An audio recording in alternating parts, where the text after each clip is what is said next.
আমি আপনাদের সামনে যে আয়াতগুলো তিলাওয়াত করেছি, এই আয়াতগুলোতে আল্লাহ রাব্বুল আলামিন তার প্রিয় বান্দা কারা, রহমানের বান্দা কারা, তাদের পরিচয় তিনি তুলে ধরেছেন।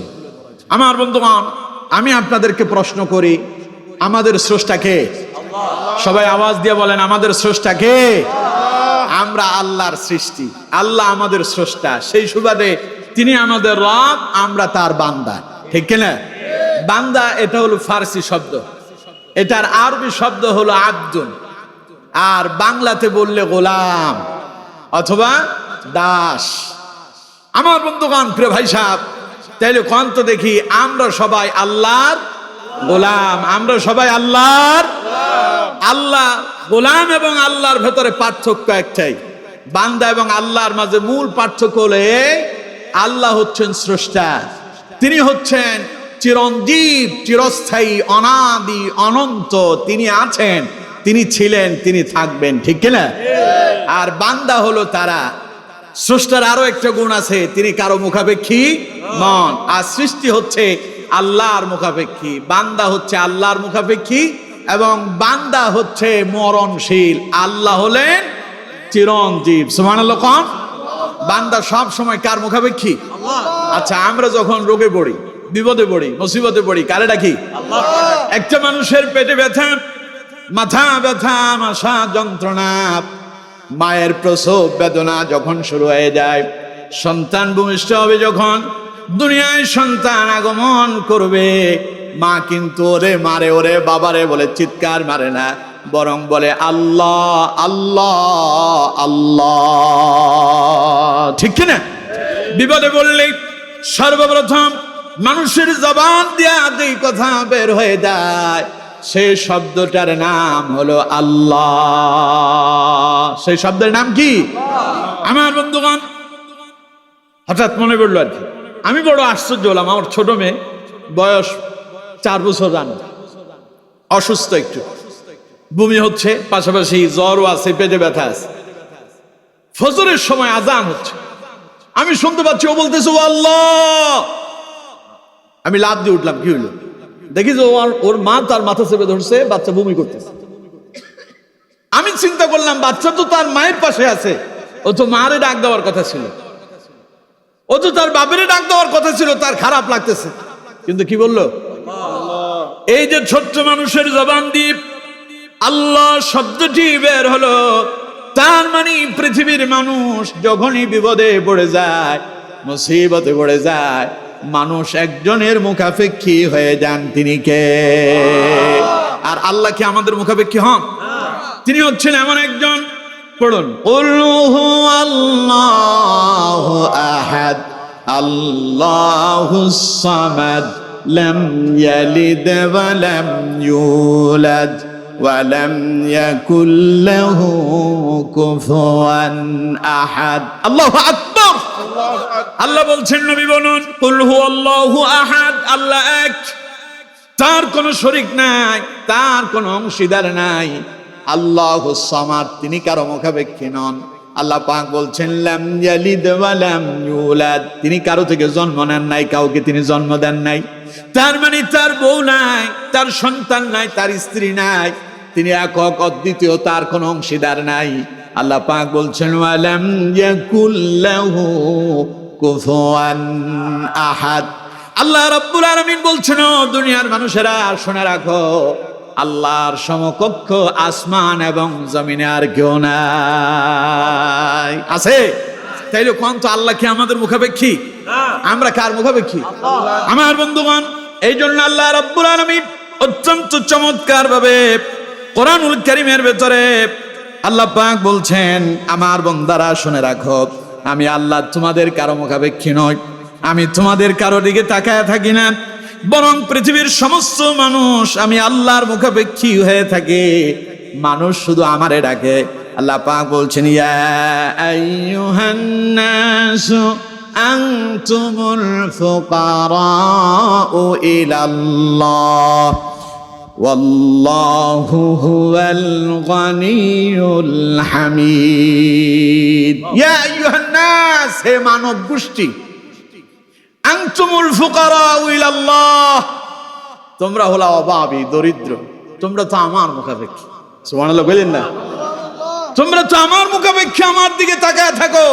পেটে খিদা লাগলে আমারে ডাকো, অসুস্থ হইলে আমারে ডাকো, বিপদে পড়লে আমারে ডাকো। আর আমার সম্পর্কে শোনো, ওয়াল্লাহু হুয়াল গনি, আমার কোনো অভাব নাই। সুবহানাল্লাহ কোন? আর ওয়া আনতুমুল ফুকারা, আমি কোনো অভাবী নয়। ওয়াল্লাহু হুয়াল গনিয়ুল হামিদ, শোনো আমার বান্দা, আমি হলাম শ্রেষ্ঠ প্রশংসিত। সুবহানাল্লাহ। আমি শুধু দেই, আমি নেই না। আল্লাহ কি নেন? কথা বলেন, আল্লাহ নেন। আমরা আল্লাহর জন্য দেই, আল্লাহ আবার সেখান থেকে আমাদেরকে দেন। আমরা আল্লাহর জন্য যখন খরচ করি, আল্লাহ খুশি হয়ে আমাদেরকে চাইতে দ্বিগুণ দিয়ে দেন। সুবহানাল্লাহ। তাইলে আমরা আল্লাহর বান্দা, আল্লাহ আমাদের রব, তিনি আমাদের কি রব। পৃথিবীতে আল্লাহর বান্দাদের ভিতরে দুইটা ভাগ আছে। কয়টা ভাগ আছে? সবাই বলেন কয়টা ভাগ? দুইটা ভাগ আছে। এক ভাগ আল্লাহর অনুগত বান্দা, আর আরেক ভাগ হলো আল্লাহর অকৃতজ্ঞ বান্দা, যারা আল্লাহর গোলামি করে না। আল্লাহ যেহেতু স্রষ্টা, আমরা যেহেতু সৃষ্টি, সেই সুবাদে আমরা সবাই আল্লাহর বান্দা। কিন্তু আল্লাহর বান্দার ভেতরে এক বান্দা আছে, এক ধরনের এক লেভেলের বান্দা আছে যারা আল্লাহর প্রিয়, যারা আল্লাহর অনুগত। আর আরেক শ্রেণী আছে যারা আল্লাহর অনুগত নয়, অকৃতজ্ঞ, জালেম, এরা আল্লাহকে বিশ্বাস করে না। এইরকম এক শ্রেণীর মানুষ আছে না নাই? আরো জোরে বলতে হবে, আছে না নাই? কিন্তু আমার বন্ধুগণ, আমাদের রব যিনি, তিনি কে? আমরা সে আল্লাহর যদি অনুগত হই, আল্লাহ তাআলা সে অনুগত বান্দাদেরকে এত ভালোবেসেছেন, তিনি তার অনুগত বান্দাদেরকে বলেছেন এরা শুধু আমার বান্দা নয়। কোরআনে আল্লাহ রাব্বুল আলামিন এই সূরা ফুরকানে তাদেরকে বলেছেন এরা হলো রহমানের বান্দা। সুবহানাল্লাহ। কোন? রহমান মানে কি? দয়ালু। রহমান মানে কি? দয়ালু। কোন? তো সবচাইতে শ্রেষ্ঠ দয়ালু কে? আরো জোরে বলতে হবে, কে? আল্লাহর দয়ার কোনো সীমারেখা আছে? আল্লাহ দয়া করেছেন বলে আমি আর আপনি আজকের মাহফিলে আসতে পেরেছি। আল্লাহ দয়া করেছেন বলে আমি আর আপনি দুনিয়ার এই বিশাল দৃশ্য দেখার মতো সুযোগ পেয়েছি, ঠিক কিনা? আল্লাহ যদি আমাদেরকে সৃষ্টি না করতেন, আমরা কি এই পৃথিবী দেখতে পেতাম? এবার দেখুন আল্লাহ রাব্বুল আলামিন তিনি কত দয়ালু, তিনি কেমন রহমান। আল্লাহ পাক বলছেন, আমার বান্দা, লাকাদ খালাকানাল ইনসানা ফি আহসানি তাকওয়িম, আমি শুধু তোমার সৃষ্টি করি নাই, বরং শ্রেষ্ঠ সৌন্দর্য দিয়া তোমার বানালাম। সুবহানাল্লাহ। আচ্ছা, আপনার মতো আরেক পিস, আরেক কপি পাওয়া যাবে? পৃথিবীর সব কিছুর নকল আছে। নকল আছে না? ব্র্যান্ডের যে সমস্ত গাড়ি আছে, BMW, মার্সিডিজ আছে না, এটার নকলও কিন্তু আছে। এটার নকল করছে কারা? চায়নারা। চায়নাদের কাছে নাই এমন কোনো কিছু নাই, যেটা আসল ওদের কাছে ওটার নকল আছে। কিন্তু আমার বন্ধুগণ, আপনার কি নকল আছে? কথা কয় না আছে? আমার মতো আরেকজন কি আপনি পাবেন? আপনার মতো আরেকজন পাবেন? এই যে আপনাকে আলাদা করে স্পেশাল করে যিনি বানালেন, তিনি কে? আরো জোরে বলতে হবে, তিনি কে? এজন্য তিনি হলেন রহমান, আর আমরা সেই রহমানের বান্দা। সুবহানাল্লাহ। তাহলে রহমান মানে কি? দয়ালু। রহমান মানে কি? যারা আল্লাহর অনুগত হয়, আল্লাহ বলেন তারা শুধু আমার বান্দা না, তারা হলো অনুগত রহমানের বান্দা। সুবহানাল্লাহ। এবার আমার বন্ধুগণ আসুন, সেই রহমানের বান্দা কারা হবে? কারা আল্লাহর সেই অনুগত বান্দা হবে? আল্লাহ রাব্বুল আলামিন তার সেই অনুগত বান্দাদের পরিচয় এই আয়াত দ্বয়ের মাঝে অত্যন্ত চমৎকার ভাবে 12টি গুণ তিনি বর্ণনা করেছেন। বলেন কয়টি? সবগুলো তো আমরা ভেঙে ভেঙে বলতে পারবো না, যতদূর পারি, বাকিগুলো খালি অর্থ বলবো। ঠিক আছে তো ইনশাআল্লাহ? আমার বন্ধুগণ দেখুন, আল্লাহ রাব্বুল আলামিন তার বান্দাদের গুণ বর্ণনা করতে গিয়া বললেন, ওয়া ইবাদুর রাহমানিল্লাযীনা ইয়ামশুনা আলাল আরদি হাওনা। ওয়া ইবাদুর রহমান, রহমানের বান্দা তারা, আল্লাযীনা ইয়ামশুনা আলাল আরদি হাওনা, যারা জমিনে নম্রতার সাথে ভদ্রতার সঙ্গে বিচরণ করে। পড়েন সুবহানাল্লাহ। যারা বিনয়ের সঙ্গে জমিনে চলাফেরা করে, তারা হচ্ছে রহমানের বান্দা। সুবহানাল্লাহ পড়েন। আচ্ছা, পৃথিবীতে আপনাদের এলাকা, আপনাদের এই কুলিয়াপাড়ায় দেখবেন দুই ধরনের মানুষ আছে। এক ধরনের মানুষ হলো বিনয়ী, নম্র, ভদ্র। আরেক ধরনের মানুষ দেখবেন উগ্র, উচ্ছৃঙ্খল। এরকম আছে না নাই? কথায় কথায় গরম হয়ে যায়, আছে না? কথায় কথায় মারতে আসে, না পারলে ঠ্যাং ভাঙতে চায়, আছে না নাই? জোরে বলতে হবে, আছে না নাই? যারা কথায় কথায় মানুষের সঙ্গে খারাপ ব্যবহার করে, অহংকার দেখায়, অহমিকা করে, নিজের বহু বড় কিছু মনে করে, এরা হলো রহমানের বান্দার অন্তর্ভুক্ত নয়। এরা হচ্ছে রহমানের কাছে, দয়াময় আল্লাহর কাছে অপছন্দনীয় বান্দা। এখন এই জাতের মানুষ আমাদের এলাকায়, সমাজে, রাষ্ট্রে কম না বেশি? কথা বলতে হবে, কম না বেশি?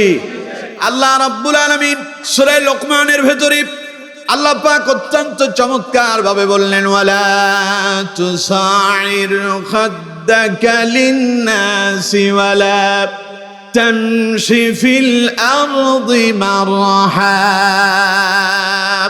আল্লাহ পাক বলছেন, হে দুনিয়ার মানুষরা, ওয়ালা তুসাইর খাদ্দাকা লিন্নাস, অহংকার বশত মানুষকে অবজ্ঞা করো না। ওয়ালা তামশি ফিল আরদি মারহা, আর জমিনে অহংকার করে পদাচরণ করো না। নিষেধ কে করছে? আল্লাহ। অহংকার করে মানুষকে অবজ্ঞা করো না, আর জমিনের ভেতরে অহংকার ভাবে তুমি পদাচরণ করো না। কারণ ইন্নাহু লা ইউহিব্বু কুল্লা মুখতালিন ফাখুর, আল্লাহ পছন্দ করেন না তাদেরকে অহংকার দেখায়া চলে যারা। তাইলে এবার কোন তো দেখি, অহংকারকারীদেরকে আল্লাহ পছন্দ করেন? অহংকারকারীদেরকে যিনি অপছন্দ করেন তিনি কে? আর যারা বিনয়ের সঙ্গে চলে তাদেরকে যিনি ভালোবাসেন তিনি কে? তাদেরকে শুধু ভালোই ভাসেন না, বরং আল্লাহ তাদেরকে বলেছেন তারা হলো রহমানের বান্দা। সুবহানাল্লাহ। কোন আমার বন্ধুগণ, আমার দেশের মানুষ এমন আছে, একটু নেতা হইলে যদি কোনো দলের উনি যদি কোনো দায়িত্বশীল হয়ে যান, বাপরে বাপ, ওর পাশেই যাওয়া যায় না, কথাই বলা যায় না, আছে না নাই? উনি বিশাল বড় নেতা, ওনার এখন অনেক পাওয়ার, এক সময় খুঁজেও পাওয়া যেত না, ছিল না এরকম কিছু মানুষ? আচ্ছা, আমি আপনাদেরকে প্রশ্ন করি, পৃথিবীর শ্রেষ্ঠ নেতার নাম কি কোন তো? মাশাআল্লাহ, এই তো ওয়াজ তো ব্যাক আপনারা পারেন। শ্রেষ্ঠ নেতার নাম মুহাম্মদুর রাসূলুল্লাহ সাল্লাল্লাহু আলাইহি ওয়াসাল্লাম। কেমন নেতা? তার ব্যাপারে বলা হয়েছে তিনি হচ্ছেন সাইয়্যিদুল মুরসালিন, ইমামুল মুরসালিন। তিনি শুধু আমাদের মানুষের নেতা নন, তিনি সমস্ত নবীদেরও নেতা,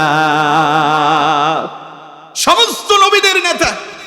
কিয়ামতের ময়দানে সব নবীরা যখন ইয়া নাফসি করতে থাকবে, আল্লাহর ভয়ে যখন কেউ কথা বলবে না, সেই দিন আল্লাহ রাব্বুল আলামিন যার হাতে নেতৃত্বের ভার তুলে দিবেন, তার নাম হলো মুহাম্মদুর রাসূলুল্লাহ সাল্লাল্লাহু আলাইহি ওয়াসাল্লাম। পড়েন সুবহানাল্লাহ। আমার নবী এমন নেতা, এমন নেতৃত্ব দিয়েছেন, পৃথিবীর ইতিহাস দেখবেন এই রসুলের মতো, ওনার মতো ব্যক্তি তামাম পৃথিবীতে আর একজনও খুঁজে পাওয়া যাবে না। কিন্তু রাসূলুল্লাহ কেমন ছিলেন? নবীদের নেতা, পাওয়ার কি কম?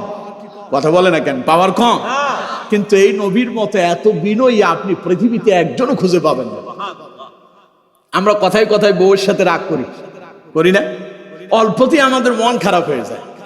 কিন্তু রাসূল কারীম সাল্লাল্লাহু আলাইহি ওয়াসাল্লামের ইতিহাস জীবনীতে আপনি একদিন পাবেন না নবীজি তার কোন স্ত্রীকে ধমক দিয়েছে। আছে? কথা বলে না কেন? আছে? রাসূলুল্লাহ কেমন ছিলেন স্ত্রীদের কাছে? রাসূলুল্লাহর একদিন স্ত্রীরা প্রায় সময় আসরের পরে নবীজি তার স্ত্রীদের ঘরে তাসি বাঁধতেন। মাঝে মধ্যে সব স্ত্রীরা সামনে থাকতো, রাসূলুল্লাহ স্ত্রীদের সামনে কথা বলতেন। একদিন তার স্ত্রীরা রাসূলুল্লাহর প্রশ্ন করলো, ইয়া রাসূলুল্লাহ সাল্লাল্লাহু আলাইহি ওয়াসাল্লাম, জানতে চায় আপনার এতজন স্ত্রীর ভেতরে সবচাইতে প্রিয় কে? প্রশ্নটা সহজ না কঠিন? এতজন স্ত্রীর ভেতরে সবচাইতে প্রিয় কেটা? রাসূলুল্লাহ বললেন, তোমরা তো মারাত্মক প্রশ্ন করছো, জবাব আজকে না আগামী দিন দেব, একটু আমারও সময় দাও, আমি একটু বুঝে শুনে নেই। রাসূলুল্লাহ সময় নিলেন। পরে রাসূলুল্লাহ তার সমস্ত স্ত্রীর ঘরে ঘরে গেলেন। সব স্ত্রীর ঘরে গিয়া রাসূলুল্লাহ স্ত্রীদের জন্য হাদিয়া নিয়ে গেলেন, দুইটা দুইটা করে খোরমা নিয়ে গেলেন। রাসূল কারীম সাল্লাল্লাহু আলাইহি ওয়াসাল্লাম পরের দিন যখন আবার স্ত্রীদেরকে সামনে নিয়ে বসলেন, রাসূলুল্লাহর স্ত্রীরা জিজ্ঞাসা করলেন, ইয়া রাসূলুল্লাহ সাল্লাল্লাহু আলাইহি ওয়াসাল্লাম, গতকাল যে প্রশ্ন করেছিলাম আজ জবাব দেওয়ার কথা। নবীজি বললেন, কি প্রশ্ন জানি বলো তো আবার। স্ত্রীরা বললেন, ইয়া রাসূলুল্লাহ, গতকাল যে আপনি বলেছিলেন আপনারে প্রশ্ন করলাম, সবচাইতে কোন স্ত্রী আপনার সবচাইতে প্রিয়। নবীজি তার স্ত্রীদের ঘরে ঘরে গেলেন, সবাইরে দুইটা দুইটা খুরমা হাদিয়া দিলেন, আর বললেন, আমি যে তোমাদেরকে খুরমা দিয়েছি, খবরদার যারে যেটা দিলেন তারে বললেন তুমি আর কারোর কাছে বলবা না। তোমারে যে দুইটা দিছি এটা তুমি কারোর কাছে বলবা না, এটা তোমার কাছে গোপন রাখো। পরের দিন স্ত্রীরা প্রশ্ন করলেন, হুজুর আপনার সবচাইতে প্রিয় স্ত্রী কে? নবীজি বললেন, গতকাল আমি যাকে দুইটা খুরমা হাদিয়া দিয়েছি ওই স্ত্রী আমার কাছে সবচাইতে বেশি প্রিয়। এখন কোন তো একজন যে দিছে না, সবগুলোরে দিছে, সবার কাছে কিন্তু গোপন আছে কথাটা, কেউ কারো কাছে বলে নাই। তার মানে কেউ অসন্তুষ্ট হলো না, সবাই খুশি হয়ে গেল। সুবহানাল্লাহ। হযরত আনাস ইবনে মালিক রাদিয়াল্লাহু তাআলা নাম শুনছেন না? রাসূলুল্লাহর খেদমত করেছেন কত বছর? 10 বছর। শামাইলে তিরমিজিতে এসেছে, হযরত আনাস রাদিয়াল্লাহু তাআলা আনহু বলছেন, ওয়ান আনাস ইবনে মালিক রাদিয়াল্লাহু তাআলা আনহু قال خدمت رسول الله صلى الله عليه وسلم 10 سنين। হযরত আনাস বললেন, আমি রাসূলুল্লাহর খেদমত করেছি 10 বছর। কত বছর? 10 বছর নবীজির খেদমত করেছি। ফামা ক্বালা লি উফিন কাত, এই 10 বছরে কোনোদিন রাসূলুল্লাহ আমার উপরে বিরক্ত হয়ে, আমার কোনো কাজে বিরক্ত হয়ে নবীজি উফ শব্দটুকু উচ্চারণ করে না। যখন হযরত আনাস রাসূলুল্লাহর খেদমতে নিয়োজিত হয় তখন বয়স মাত্র 10 বছর। কত বছর? আচ্ছা, 10 বছরের একটা ছেলে ভুল করতে পারে না? কথা কয় না কেন? পারে না? 10 বছরে হযরত আনাস বললেন, আমার উপরে কোনোদিন বিরক্ত হয়ে নবীজি উফ শব্দটুকু উচ্চারণ করেন নাই। হযরত আনাস বললেন, শুধু তাই নয়, ওয়ামা ক্বালা লিশাইইন সানাতুহু লিমা সানাতু, আমি কোন কাজ করার পরে নবীজি আমারে বলেন নাই, আনাস তুমি এই কাজটা কেন করলা। ওয়ালা লিশাইইন তারাকতুহু লিমা তারাকতু, কোন কাজ আমি করতে পারি নাই, নবীজি আমারে প্রশ্ন করেন নাই, আনাস তুমি এই কাজ কেন করো নাই। হযরত আনাস বললেন, বরং আশ্চর্যের ব্যাপার, একদিন রাসূলুল্লাহ আমারে একটা কাজে পাঠালেন। হযরত আনাস বললেন, আমি তো ছোট মানুষ, কাজে যাওয়ার পথে রাস্তার পাশে দেখতে পেলাম ছেলেরা, বালকেরা খেলাধুলা করতেছে। 10 বছরের একটা ছেলে খেলাধুলা দেখে হযরত আনাস রাদিয়াল্লাহু তাআলা আনহু ওই বালকদের সঙ্গে তিনি খেলায় লিপ্ত হয়ে গেলেন, খেলতে লাগলেন। আমার বন্ধুগণ, রাসূলুল্লাহ যে তারে কোনো এক কাজে পাঠালেন তিনি তা ভুলে গেলেন। হযরত আনাস বলেন, আমি খেলতেই থাকলাম, হঠাৎ করে আমি অনুভব করলাম আমার পেছনে যেন কোনো একজন মানুষ দাঁড়ায় আছে। হযরত আনাস বলেন, আমি মাথাটা ঘুরায়া দেখি বিশ্ব নবী মুহাম্মদুর রাসূলুল্লাহ সাল্লাল্লাহু আলাইহি ওয়াসাল্লাম নবীজি আমার পেছনে দাঁড়ায় আছে। আমি যখন রাসূলুল্লাহর দিকে তাকালাম, নবীজি একটা মুস্কি হাসি দিয়া বললেন, আনাস তোমার যে একটা কাজে পাঠালাম, কাজটাকে শেষ হয়েছে নাকি? হযরত আনাস বললেন, ইয়া রাসূলুল্লাহ আমি এখনই করব। এই কথা বলে দিলেন এক দৌড়। বলেন সুবহানাল্লাহ। নবীজি বলেন না, আনাস রে তোমার তো কাজে পাঠালাম, খেলতেছো কেন? আমি তো তোমার খেলার জন্য পাঠাই নাই। হযরত আনাস বলেন, নবীজি আমার ধমক দিতে পারতেন, রাসূল আমারে শাসন করতে পারতেন, কিন্তু নবীজি আমারে শাসন করলেন না, নবীজি আমারে ধমক দিলেন না। রাসূলুল্লাহ বললেন, আনাস তোমার একটা কাজে যে পাঠাইছিলাম তা করছো নাকি? আমি মুস্কি হাসি দিয়া ভয় দিলাম দৌড়। রাসূলুল্লাহ আমারে দ্বিতীয়বার আর প্রশ্ন করে নাই। আল্লাহু আকবার। হযরত আনাস বললেন, ওয়া কানা রাসূলুল্লাহি সাল্লাল্লাহু আলাইহি ওয়াসাল্লাম মিন আহসানিন নাসি খুলুকা, পৃথিবীতে রাসূলুল্লাহর মতো এমন উত্তম চরিত্রের মানুষ আর কেউ হতে পারে না। আল্লাহু আকবার। এত বিনয়ী ছিলেন রাসূল করিম সাল্লাল্লাহু আলাইহি ওয়াসাল্লাম, কারোর কোনোদিন ধমক দেন নাই, কারো গায়ের উপরে হাত তুলেন নাই, স্ত্রীর মারধর করেন নাই, ধমক দেন নাই।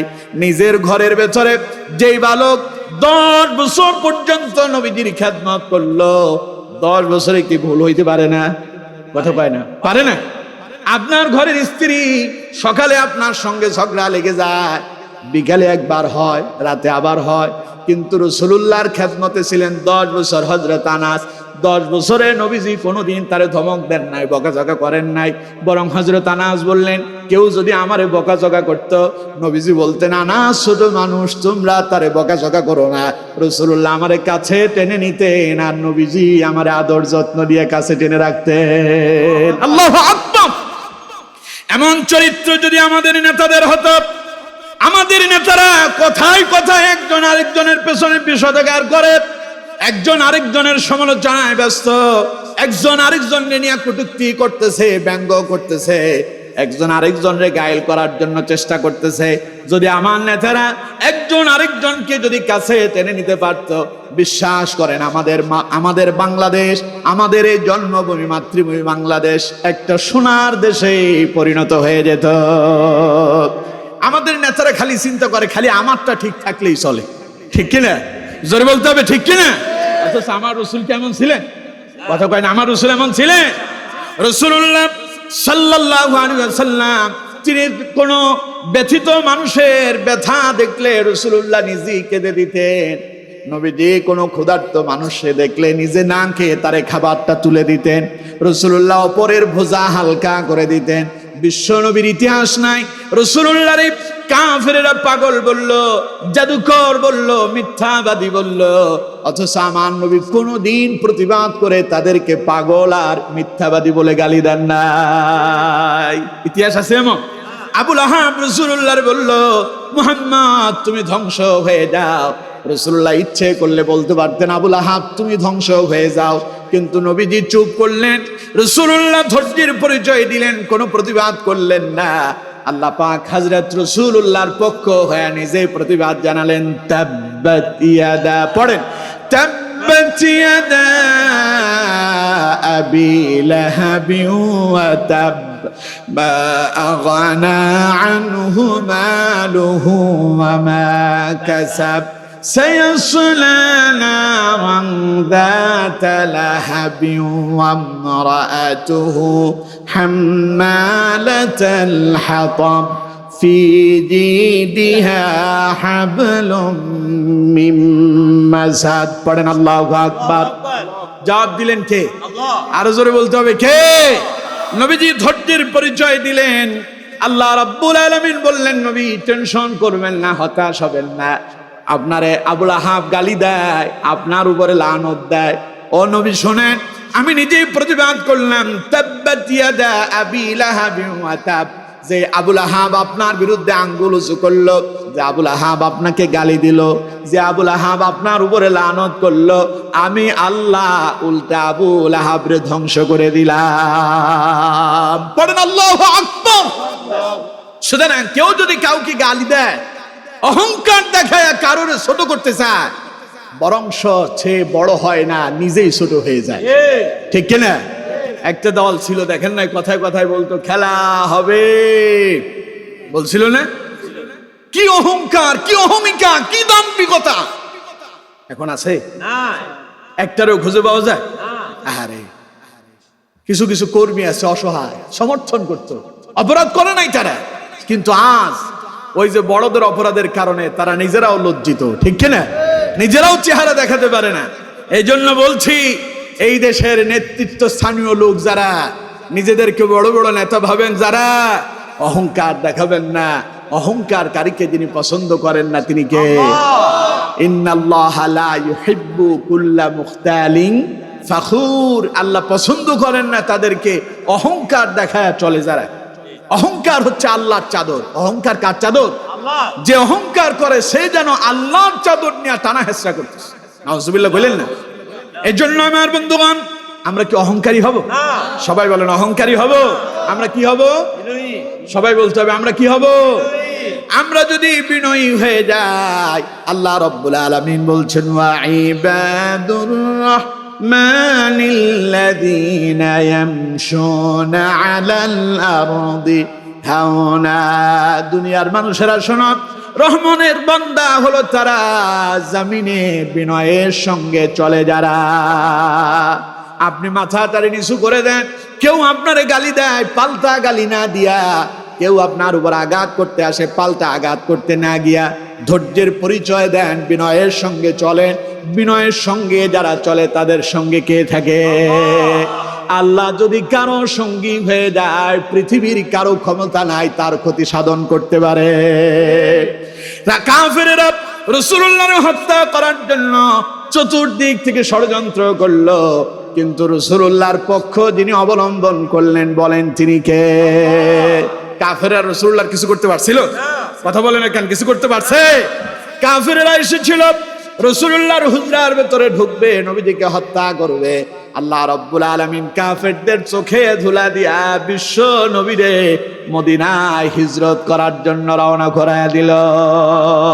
চতুর্দিকে কাফেররা অপেক্ষায় আছে, মুহাম্মদ সাল্লাল্লাহু আলাইহি ওয়াসাল্লামের ঘরের ভেতরে ঢুকবে, রাসূলুল্লাহরে হত্যা করবে। ওরা যখন ভোর হলো ঘরের ভেতরে ঢুকলো, দেখতে পেল রাসূলুল্লাহর বিছানায় হযরত আলী ইবনে আবি তালেব ঘুমিয়ে আছেন। জিজ্ঞাসা করলো, মুহাম্মদ কই? হযরত আলী বললেন, আল্লাহর নির্দেশে তিনি বহু আগে রওনা হয়ে গেছে। কাফেররা আমরা তো চতুর্দিকে ছিলাম, গেল কোন দিকে? সুবহানাল্লাহ বললেন না? সবাই বলেন না সুবহানাল্লাহ? সুতরাং আপনি যদি আল্লাহর হয়ে যান, আল্লাহ আপনার হয়ে যাবে। এই জন্য আমরা কার হব? সবাই বলেন আমরা কার হব? তাহলে আল্লাহ কার হবেন? আমাদের হয়ে যাবেন। সুতরাং আমরা হব বিনয়ী।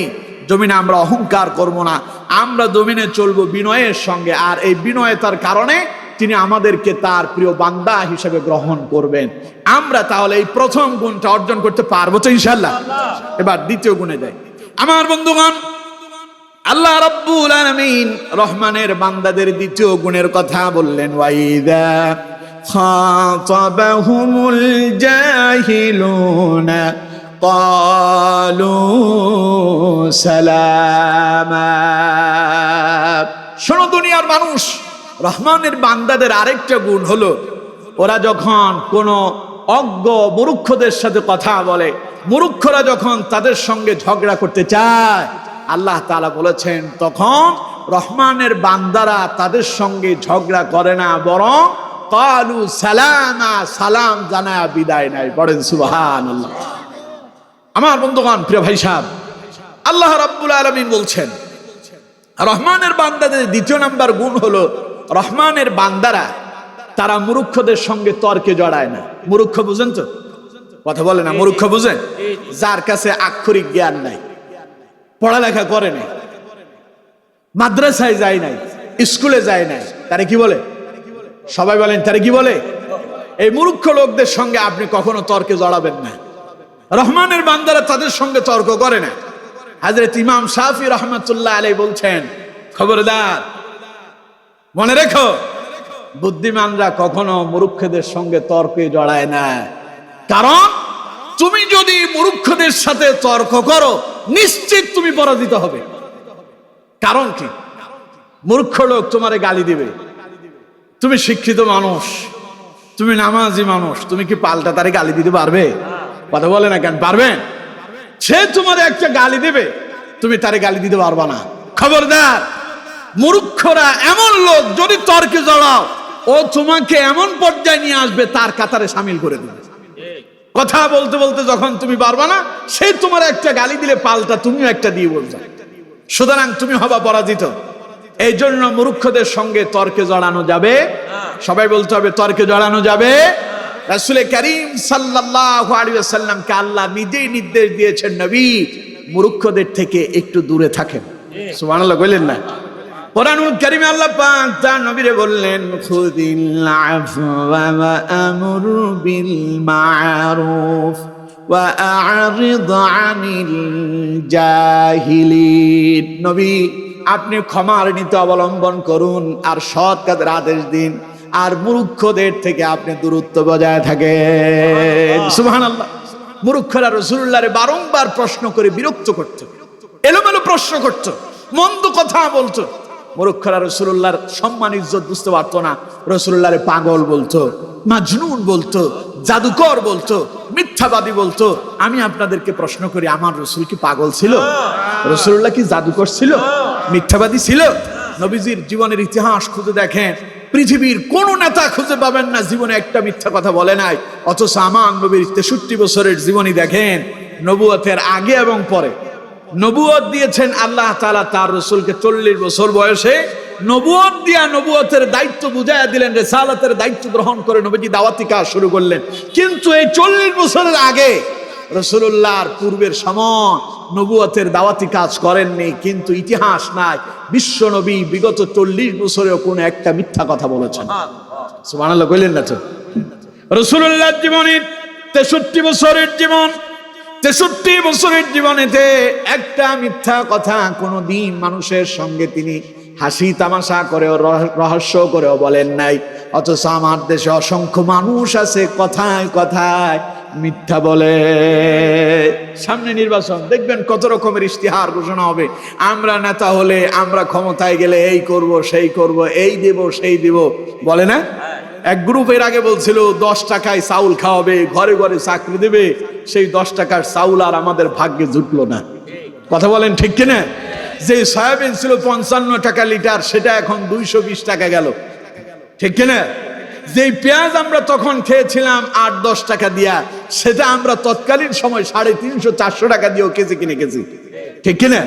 এবং আরো আশ্চর্য ব্যাপার, যে চিনি ছিল 40-45 টাকা কেজি, সেটা এখন কত? 120। আর প্যাকেট যেটা, ওইটা যদি কিনতে যান 150 টাকা। করলো কারা?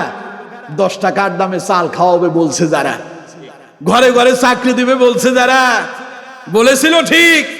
এগুলো হলো জনগণের সিম্পিতি গ্রহণ করা, মানুষদেরকে ধোকা দিয়া বোকা বানায়া ক্ষমতায় গিয়া মানুষের মাথার উপরে কাঁঠাল ভেঙে খাওয়ার তারা নতুন নতুন পায়ে তারা তৈরি করে, মিথ্যা বানোয়াট মানুষের কাছে প্রতিশ্রুতি দেয়, পরবর্তীতে তারা সব ইশতেহার গুলো ভুলে যায়, ঠিক কিনা? কিন্তু রাসূলুল্লাহর চরিত্র দেখেন, বিশ্বনবী কোনোদিন বলেন নাই আমি যদি মদিনার প্রেসিডেন্ট হই, আমি যদি মক্কার প্রেসিডেন্ট হই, আমি এই করব সেই করব, বলেন নাই। কিন্তু না বলে প্রত্যেকটা কাজ তিনি বাস্তবায়ন করে দিয়েছেন, ঠিক কিনা? যেই সমাজে দর্শন ছিল, রাসূলুল্লাহ এমন এক দাওয়াতি কাজ করলেন, দর্শন বন্ধ হয়ে গেল, জিনা বন্ধ হয়েছে, ব্যভিচার বন্ধ হয়েছে। যেই জাহিলি যুগের সমাজের মানুষেরা মানুষই মনে করতো না, হত্যা করত, রক্তপাত করত, আপন কন্যা সন্তানকে জীবন্ত মাটিতে পুঁতে ফেলতো, ওই মানুষগুলো রাসূলুল্লাহ কোন নির্বাচনী ইশতিহার দেন নাই, ওদেরকে বলেন নাই তোমরা আমার নেতা মানো, যদি নেতা মানো তাহলে তোমাদের মেয়েদেরকে বাঁচায়া দেব, বলেন নাই তোমরা যদি আমার নেতা মানো সন্ত্রাস বন্ধ করব, সাদাবাজি বন্ধ করব, টেন্ডারবাজি বন্ধ করব, যদি আমার নেতা বানাও ক্ষমতায় গেলে 10 টাকার দামে চাউল খাওয়াবো, ঘরে ঘরে আমি তোমাদেরকে টাকা পয়সা পৌঁছায়া দেব। একটা কথাও রাসূলুল্লাহ বলেন নাই, শুধু কাজে বাস্তবায়ন করলেন। এমন এক পরিবেশ পরিস্থিতি রাসূলুল্লাহ তৈরি করলেন, মক্কা এবং মদিনার মানুষগুলো যারা দর্শন করত, জিনা করত, ব্যভিচার করত, সন্ত্রাস করত, আল্লাহর কোরআন রাসূলুল্লাহরে পাওয়ার পরে সব বন্ধ হয়ে মানুষগুলো আল্লাহর ওলিতে পরিণত হয়ে গেল। ওমরের মতো ব্যক্তি যে রাসূলুল্লাহরে হত্যা করতে আসছে, সেই ব্যক্তি এমন মানুষ হয়েছে, এখন রাসূলুল্লাহর বাম পাশে চিরনিদ্রায় ঘুমিয়ে আছে। সুবহানাল্লাহ। রাঙা তরবারি নিয়ে আসছে রাসূলুল্লাহরে হত্যা করতে। ইন্না লিল্লাহি ওয়া ইন্না ইলাইহি রাজিউন। সন্ত্রাস ভেসে আসছে, কিন্তু ইসলাম কবুল করলেন হযরত ওমর। আল্লাহ কয় এই তরবারি মুহাম্মদের বিরুদ্ধে যাবে না, ওমর যেই তরবারি নিয়ে আসছো এটাকে ইসলামের পক্ষে আমি আল্লাহ কাজে লাগাবো। সুবহানাল্লাহ বলেন না? এমন ভাবে আল্লাহ হযরত ওমরের পছন্দ করলেন। রাসূলুল্লাহ জীবনের শেষ সময় নবীজি বক্তব্য দিতে গিয়ে একদিন বললেন, আনা খাতামুন নাবিয়্যিন লা নাবিয়্যা বাদি, আমি শেষ নবী, আমার পরে আর কোন নবী আসবে না। ও আমার সাহাবীরা শোনো, আল্লাহ যদি আমার পরে যদি কাউকে যদি নবী বানাতো, লাকানা ওমরুন, ওমর ছাড়া আর কেউ নবী হতো না। আমার পরে আল্লাহ নবী বানালে ওমররে বানাতো। সুবহানাল্লাহ বলেন না? যে আসছে রাসূলুল্লাহর হত্যা করার জন্য, কোরআন ইসলাম এমন এক কর্মী তারা ইসলামের জন্য বানালো। রাসূলুল্লাহর এমন কর্মী হয়েছেন, যেই মানুষকে রাসূল বলতেছে আমার পরে যদি আল্লাহ কারোর নবী বানাতো, ওমরই নবী হয়ে যেত। কিন্তু আমাদের দেশের নেতাদেরকে দেখলে ভালো মানুষ আরো খারাপ হয়, ঠিক কিনা? আমার দেশের কিছু কিছু মানুষ আছে, ভালো মানুষকে দেখলে নামাজ পড়ে উনি, আমাদের ফেনীর ভাষা কয় হেতে নামাজ হেতে নামাজ ওরে হেতে আল্লাহর ওলি হয়ে গেছে, এটা আমাদের ফেনীর ভাষা। মানে হেমিও নামাজ পড়তেছে, উনিও এখন খুব ভালো মানুষ হয়ে গেছে, অথচ কিছুদিন আগে দেখছিলাম কি কাম করছিল। দরকার ছিল তারে সাধুবাদ জানানো, ভাই তুমি এক সময় সাদাবাজি করছো, টেন্ডারবাজি করছো, সন্ত্রাসী করছো, এখন তুমি ভালো মানুষ হয়েছো, আল্লাহ তোমার ইসলামের জন্য কবুল করুন, এইভাবে তার জন্য দোয়া করা দরকার ছিল। বরং পেছন থেকে পারলে তারে আবার আগের জায়গায় ফিরায় দেওয়ার জন্য বসে থাকে, ঠিক কিনা? দেশে এখন রাজাকার আছে, কথা কয় না আছে? তা এখনো যে কেউ কেউ বলে যে কথায় কথায় রাজাকার, আরে এই যে এগুলো হচ্ছে আমাদের চরম ভুল। আমরা ভুল পথে এগোচ্ছি, বরং আমরা একজন আরেকজনকে কাছে টেনে নেব, তাহলে এই দেশটা সোনার দেশেই পরিণত হবে, ঠিক কিনা? কিন্তু আমরা সেগুলো জানি না, কারে কে খোঁচা মারবো সেটা নিয়ে বসে আছি।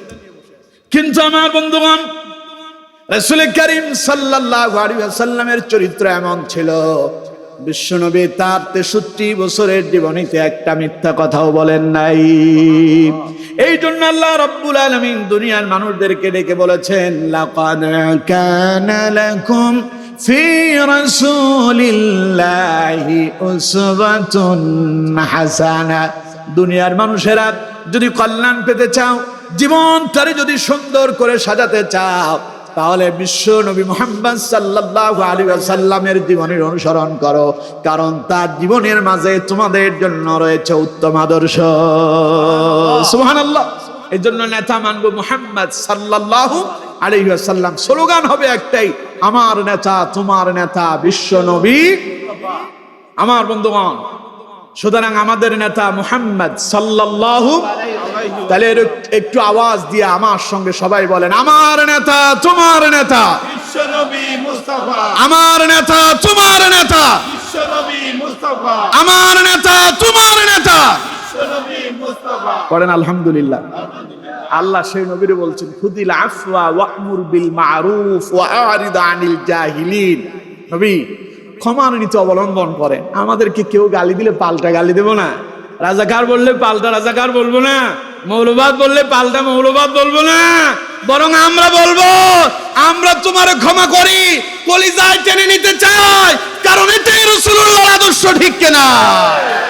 আল্লাহ বললেন ওয়া'রিদ আনিল জাহিলিন, নবী জাহেলদের থেকে দূরে থাকেন, এরা আপনারে পাল্টা উল্টা পাল্টা প্রশ্ন করে, আমি আল্লাহ নিজেই কষ্ট পাই। এর জন্য মূর্খদের সাথে তর্কে জড়ানো, কথা কয় না, মূর্খদের সাথে তর্কে জড়ানো। আর মুমিনেরা অনর্থক কথাই বলে না, মুমিনেরা ফাহিশা কথাই বলে না। আল্লাহ রাব্বুল আলামিন মুমিনদের চরিত্রের গুণাগুণ বলতে গিয়া আল্লাহ রাব্বুল আলামিন সূরা মুমিনুনের শুরুতে বললেন, ওয়াল্লাযীনা হুম আনিল লাগবি মুরিদুন। মুমিনেরা মানুষের সাথে অনর্থক ফাহিশা মন্দ কথাই বলে না, বরং মন্দ কথার কাছেও তারা যায় না। সত্যিকারের মুমিন যারা, চায়ের দোকানে গল্প গুজবে ব্যস্ত থাকে না তারা। আমার দেশে দেখবেন দুনিয়ার যত আজেবাজে কথা সব চায়ের দোকানে আছে না নাই? আপনাদের খুরুশ খুলে তো নাই। চায়ের দোকানে বসলে শুনবেন গত রাতে কার বাড়িতে কি ঘটনা ঘটছে, আপডেট নিউজ, ব্রেকিং নিউজ, তাজা খবর, ঠিক কিনা? কিন্তু আমার বন্ধুগণ, রাসূল বলছেন না, চায়ের দোকানে বসে গল্প গুজব মুমিনরা করে না, মূর্খদের সঙ্গে বসে তারা আড্ডা দেয় না। আল্লাহ পাক বলছেন, ওয়াইদা সামিউল লাগওয়া আ'রাদু আনহু ওয়া ক্বালু লানা আ'মালুনা ওয়া লাকুম আ'মালুকুম সালামুন আলাইকুম লা নাবতাগিল জাহিলিন। কোথায় যদি কোনো অনর্থক কথা হয়, মন্দ কথা হয়, আর তা যদি মুমিনেরা যদি শুনতে পায়, রহমানের বান্দারা যদি শুনতে পায়, ওদের সঙ্গে তর্কে জড়ায় না, ওরা গালি দিলে পাল্টা গালি দেয় না, বরং তাদের কি বলে, ওয়াকালু লানা আ'মালুনা ওয়া লাকুম আ'মালুকুম, তোমাদের আমল তোমাদের কাছে, আমাদের আমল আমাদের কাছে, বরং তাদেরকে সালাম দিয়া বলে, মূর্খদের সাথে আমরা নাই। সালামুন আলাইকুম লা নাবতাগিল জাহিলিন, আমরা নাই মূর্খদের সাথে সালাম দিয়ে বিদায় নাই। তার মানে তোমাকে আমি সালাম জানালাম, তুমি তোমার জায়গায় থাকো, আমারে আমার জায়গায় যেতে যাও। এটা হচ্ছে মুমিনদের স্বভাব। এটা কাদের স্বভাব? কথা বলেন না, এটা কাদের স্বভাব? তাহলে আমরা মূর্খদের সাথে তর্কে জড়াবো? কথা বলেন না, কেন জড়াবো? আর মূর্খদের সাথে তর্ক করা এটা রহমানের বান্দাদের কাজ নয়। আল্লাহ রাব্বুল আলামিন সেই কথাই সূরা ফুরকানের ভিতরে জানায়া দিলেন, ওয়াইদা খাতাবাহুমুল জাহিলুনা ক্বালু সালামা। রহমানের বান্দা হলো তারা, মূর্খদের সঙ্গে তর্কে জড়ায় না যারা। মূর্খরা তর্ক করতে সালাম দিয়ে বিদায় নেয় যারা, রহমানের বান্দা হলো তারা। তাহলে আমরা মূর্খ, অজ্ঞ, যাদের কাছে কোরআনের ইলম নাই, ইসলামের জ্ঞান নাই, এমন ব্যক্তিদের সঙ্গে চায়ের দোকানে বসে তর্কে লিপ্ত হব? কারণ তর্ক করলে আপনি হেরে যাবেন। ইমাম শাফি রহমতুল্লাহ আলাইহি কি বললেন? তর্ক করলে আপনি নিশ্চিত হেরে যাবেন। ও আপনার একটা গালি দিবে, আপনি পারবেন না। দেখবেন আমার দেশে যারা রিক্সা চালায়, ভ্যান চালায়, ঠেলা গাড়ি চালায়, সিএনজি চালায়, সবাই না, অনেকে আবার রাগ করবে, হুজুর আমরা তো ঠেলা গাড়ি চালাই, সিএনজি চালাই, রিক্সা চালাই, দেখবেন কথায় কথায় মারাত্মক ভাষায় গালি দেয়, তাই না? ওরা যখন গালি দেয় তখন নিজের চোখটা নিচের দিকে নামায় ফেলে ইন্না লিল্লাহ কইল উঠে, এত নোংরা ভাষায় কথা বলে। তবে আপনাদের কক্সবাজারে নাই, আমাদের ফেনীতে অনেক আছে। একদিন শীতকালে আমি মাপলার ফেসায় যাচ্ছি, একটা সিএনজিতে উঠছি, সে আমারে চিনতে পারেনি। তা আমি সিএনজিতে উঠলাম, 3 জায়গায় ও 3টা গালি দিল। 3টা গালি দেওয়ার পরে আমি এবার প্রতিবাদ জানালাম। আমি বললাম যে ভাই, 3টা যে গালি দিলেন লাভ কি হইল? আপনি যে গালি দিলেন সে তো শুনেও নাই। আমারে বলতেছে হুজুর বললেন না, বলে আরেকটা গালি দিলেন। আমি বললাম যে আপনার ভাষাটাই মনে এরকম হয়ে গেছে, যেখানে আমি নামবো সেখানে নামার সময় আমি আমার মাফলারটা এইভাবে খুললাম, আসসালামু আলাইকুম, কি কয় আসসালামু আলাইকুম, মাথাটা। আমি বললাম যে করলেনটা কি আপনি? সুতরাং বন্ধুগণ আমার, এই জন্য মূর্খদের সাথে আপনি পারবেন না। পারবেন? ও আপনার 3টা গালি দিবে, আপনি একটাও দিতে পারবেন না। ও 3টা গালি দিছে, আমি পেছন থেকে লজ্জা পাচ্ছি। তারে জিজ্ঞাসা করলাম 3টা গালি যে আপনি দিলেন কি লাভ হইলো? ও আমার জবাব দিতে যায় 74 নাম্বার আরো একটা গালি শুনাইলো। হুজুর বললেন না, বলে আরেকটা গালি দিছে, ওইটা আমি বলতে পারতেছি না, কারণ এটা আমার পক্ষে বলা সম্ভব নয়। এজন্য প্রিয় বন্ধুগণ আমার, আমরা মূর্খদের সঙ্গে তর্কে জড়াবো না। এই গেল কয়টা? 2টা। 3 নাম্বার রহমানের বান্দাদের গুণ হলো ওয়াল্লাযীনা ইয়াবিতুনা লিরাব্বিহিম সুজদান ওয়া কিয়ামা। আল্লাহ পাক বলেন রহমানের বান্দা যারা, তাদের 3 নাম্বার গুণ হলো রহমানের বান্দারা রাত শুধু ঘুমেই কাটায় না, বরং রাতটাতে তারা আল্লাহ রাব্বুল আলামিনের ইবাদতে দাঁড়ায় এবং সিজদায় অবনত হয়ে যায়। ওরা রাতে কি করে? খালি ঘুমায় না। ওয়াল্লাযীনা ইয়াবিতুনা লিরাব্বিহিম সুজদান ওয়া কিয়ামা, তারা তাদের রবের সামনে দণ্ডায়মান অবস্থায় থাকে, আবার সিজদায় অবনত হয়। সুবহানাল্লাহ। তার মানে তারা নামাজ আদায় করে। তারা কি আদায় করে? আশ্চর্য হবেন, অবাক হবেন। আল্লাহ এখানে রহমানের বান্দাদের রাতের গুণ বললেন যে ওরা রাতে নামাজ পড়ে, তো দিনে মনে হয় পড়ে না। কথা কয় না, পড়ে না? তাহলে রাতের কথা কেন বললেন? প্রশ্ন আছে না? কথা বলে না কেন? প্রশ্ন আছে না? আমার বন্ধুগণ আশ্চর্য হবেন, আল্লাহ রাত এবং দিনটা দিয়েছেন বান্দার কল্যাণের জন্য। সুবহানাল্লাহ বললেন আগে, এখন আগে কেন সুবহানাল্লাহ আপনাদেরকে দিয়ে বলালাম শুনেন। আল্লাহ রাব্বুল আলামিন বলছেন ওয়াজআলনা নাওমাকুম সুবাতা ওয়াজআলনাল লাইলা লিবাসা ওয়াজআলনান নাহারা মাআশা। আল্লাহ পাক বলছেন আমি তোমাদের জন্য ঘুমটাকে আরামদায়ক করলাম। ওয়াজআলনাল লাইলা লিবাসা, রাতটাকে আমি তোমাদের জন্য আবরণ স্বরূপ করেছি। ওয়াজআলনান নাহারা মাআশা, দিনটাকে আমি তোমাদের জন্য কর্ম উপযোগী করে দিয়েছি। সুবহানাল্লাহ। আচ্ছা, জমিনে চাষাবাদ দিনে করেন না রাতে করেন? ধান দিনে রোপণ করেন না রাতে করেন? গাড়ি ঘোড়া দিনে চালান না রাতে চালান?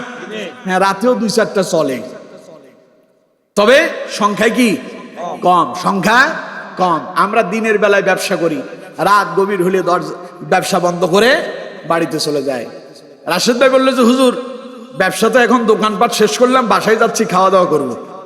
খাওয়া দাওয়া করে বললো যে আপনি ফোন দিছেন, আমি কি না যায় পারবো? বের হয়ে চলে আসছে। তার মানে রাত হইলে আমরা ব্যবসা বাণিজ্য ক্লোজ করে দেয়। ক্লোজ করে আমরা সারাদিন যে আল্লাহ আমাদেরকে কর্মের জন্য দিলেন, সারাদিনে আমরা আমাদের কাজ কর্ম সেরে নেই। আর রাত এলে পরে আমরা সারাদিনের ক্লান্তি দূর করার জন্য আমরা ঘুমিয়ে যাই। আচ্ছা, সারাদিন আপনি কাজ করলেন, খেতে খামারে বদলা দিলেন, রিক্সা চালালেন, ভ্যান চালালেন, আপনি জমিনে ফসল রোপণ করলেন, কষ্ট হয় না? কথা বলে না কেন, হয় না?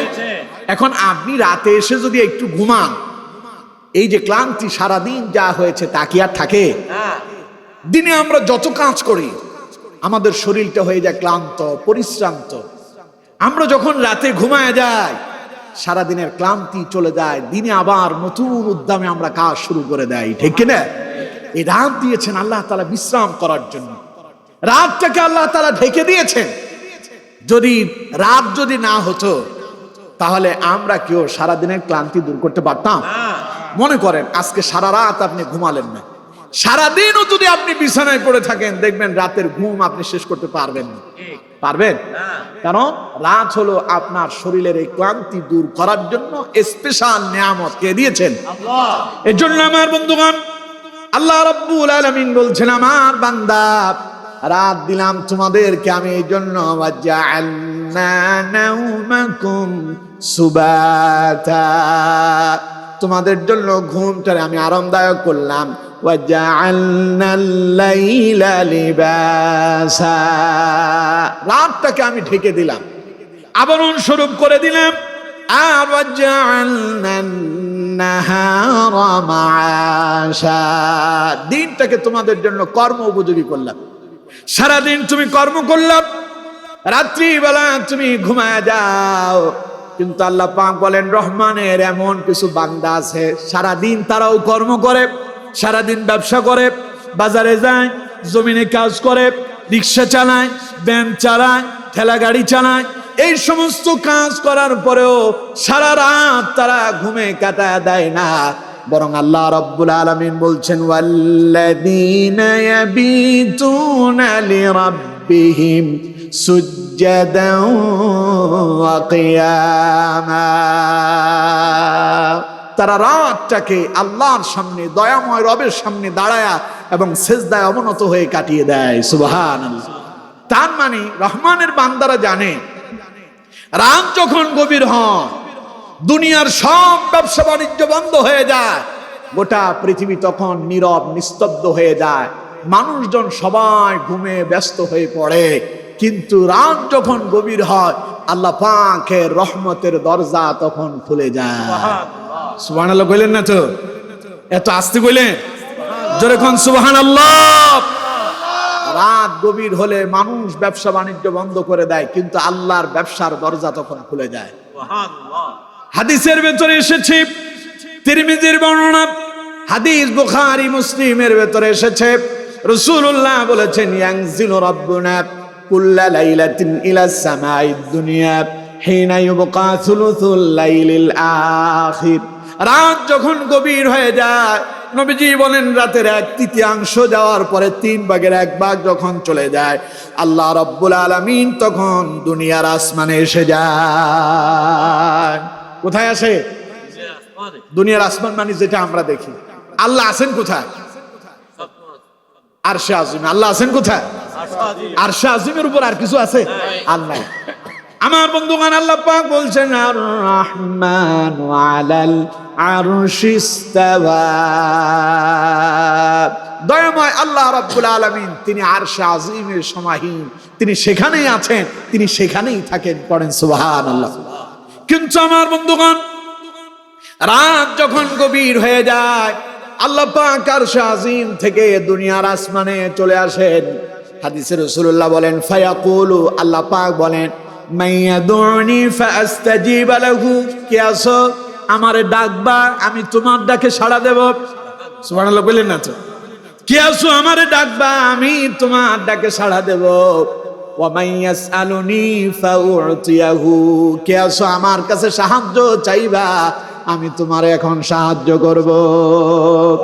ওয়া মান ইস্তাগফিরনি ফাগফির লাহু, কে আসো আমার কাছে ক্ষমা চাও, আমি তোমারে ক্ষমা করে দেব। কে ডাকে? কে ডাকে?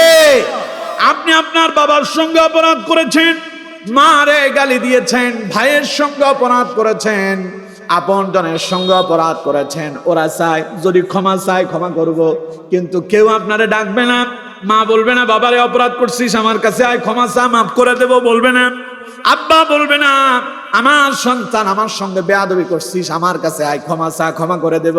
কিন্তু আল্লাহ ডেকে বলেন, বান্দা ওয়া মান ইস্তাগফিরনি ফাগফির লাহু, গুনাহ করছো, অপরাধ করছো, নামাজ পড়ো নাই, গান বাজনা শুনেছো, অশ্লীল মন্দ কাজ করছো, গুনাহ হয়েছে, গভীর রাতে আসো, আমি আল্লাহ তোমারে ডাকতেছি, ক্ষমা চাও, আমি আল্লাহ ক্ষমা করে দেব। ওয়া মান ইয়াসআলুনি ফাউতিয়াহু, কি চাই তোমার?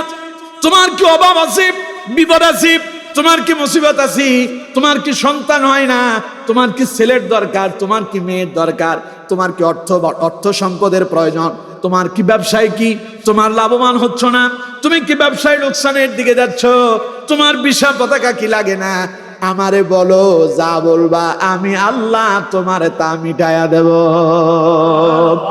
মাইয়াতুনি ফাস্তাজিব লাহু, এখন আমারে ডাকলে আমি তোমার ডাকে সাড়া দেব। সুবহানাল্লাহ। আমার বন্ধুগণ, কিন্তু আল্লাহর ওই ডাকি সবাই তখন সাড়া দেয় না। এখন প্রশ্ন, আল্লাহ গভীর রাতে কেন দুনিয়ার আসমানে আসে? প্রশ্ন আছে না? আমার বন্ধুগণ, সারাদিন কত মানুষ আল্লাহরে ডাকছে, চতুর্দিকে মানুষের বিপদ মুসিবত, সবাই আল্লাহরে বলতেছে আল্লাহ আমার এই লাগবে সেই লাগবে, এই দাও সেই দাও, এই পারি না সেই পারি না। গভীর রাতে সবাই যখন ব্যস্ত হয়ে যায়, সবাই যখন তাদের ব্যস্ততা ছেড়ে দিয়া ঘুমায়া যায়, আল্লাহ পাক বলেন এখন বুঝি ডাকার আমারে আর কেউ নাই, আমি তোদের কাছে আসলাম, আমি তোদেরকে ডাকি, এবার তোরা যদি আমার ডাকে সাড়া দিস, যা চাবি এখন তাই পাবি। এই জন্য রহমানের বান্দারা সারা রাত তারা ঘুমে ব্যয় করে না, বরং গভীর রাতে তারা উঠে যায়, ওযু করে পবিত্র হয়ে নামাজের বিছানায় দাঁড়ায় যায়। নামাজের বিছানায় দাঁড়ায় দীর্ঘ লম্বা কেরাত দিয়ে নামাজ আদায় করে, দীর্ঘ লম্বা সিজদায় গিয়া তারা আল্লাহ রাব্বুল আলামিন কে খুশি করে দেয়।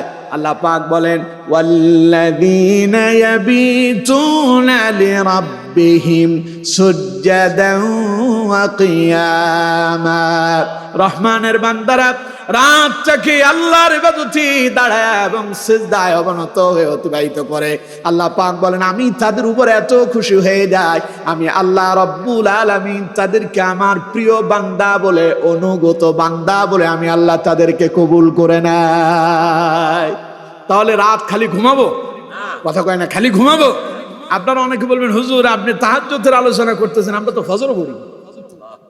আছে না এরকম মানুষ?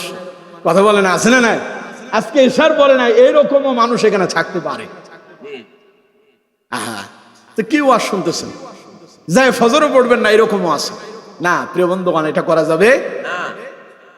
আপনাকে কেউ যদি কিছু বকশিশ দেয়, হাদিয়া দেয়, আপনি খুশি হবেন না? কথা বলে না, খুশি হবেন না? খুশি হবেন, কারণ হাদিয়া পেলে সবাই খুশি হয়, বকশিশ পেলে সবাই খুশি হয়। আল্লাহ তাআলা দৈনিক আপনার উপরে নির্ধারিত নামাজ কয় ওয়াক্ত ফরজ করলেন? 5 ওয়াক্ত। এর পাশাপাশি আপনি যদি তাহাজ্জুদ আদায় করেন, এটা যেন আপনি আল্লাহরে বোনাস দিলেন। সুবহানাল্লাহ বললেন না? এখন আপনি সব দায়িত্ব যথাযথভাবে পালন করে আবার যদি আল্লাহর জন্য স্পেশাল কিছু তাহাজ্জুদ আদায় করতে পারেন, আল্লাহ বলেন ওটা আমার প্রিয় বান্দাদের দ্বারাই সম্ভব, এটা সবাই পারে না। সুবহানাল্লাহ কোন? সুতরাং আমরা রহমানের সেই বান্দাদের এই 3 নম্বর গুণটা অর্জন করতে চাই, আমরা তাহাজ্জুদ আদায় করার জন্য চেষ্টা করব ইনশাআল্লাহ। আল্লাহ আমাদেরকে কবুল করুন, বলুন আমিন। তাহলে রহমানের বান্দাদের 3 নম্বর গুণ, তারা শুধু রাত ঘুমে কাটায় না, কি করে? দাঁড়ায়া এবং সিজদায় অবনত, অর্থাৎ তাহাজ্জুদের নামাজে তারা সময় অতিবাহিত করে। আমার বন্ধুগণ, এই গেল কয়টা?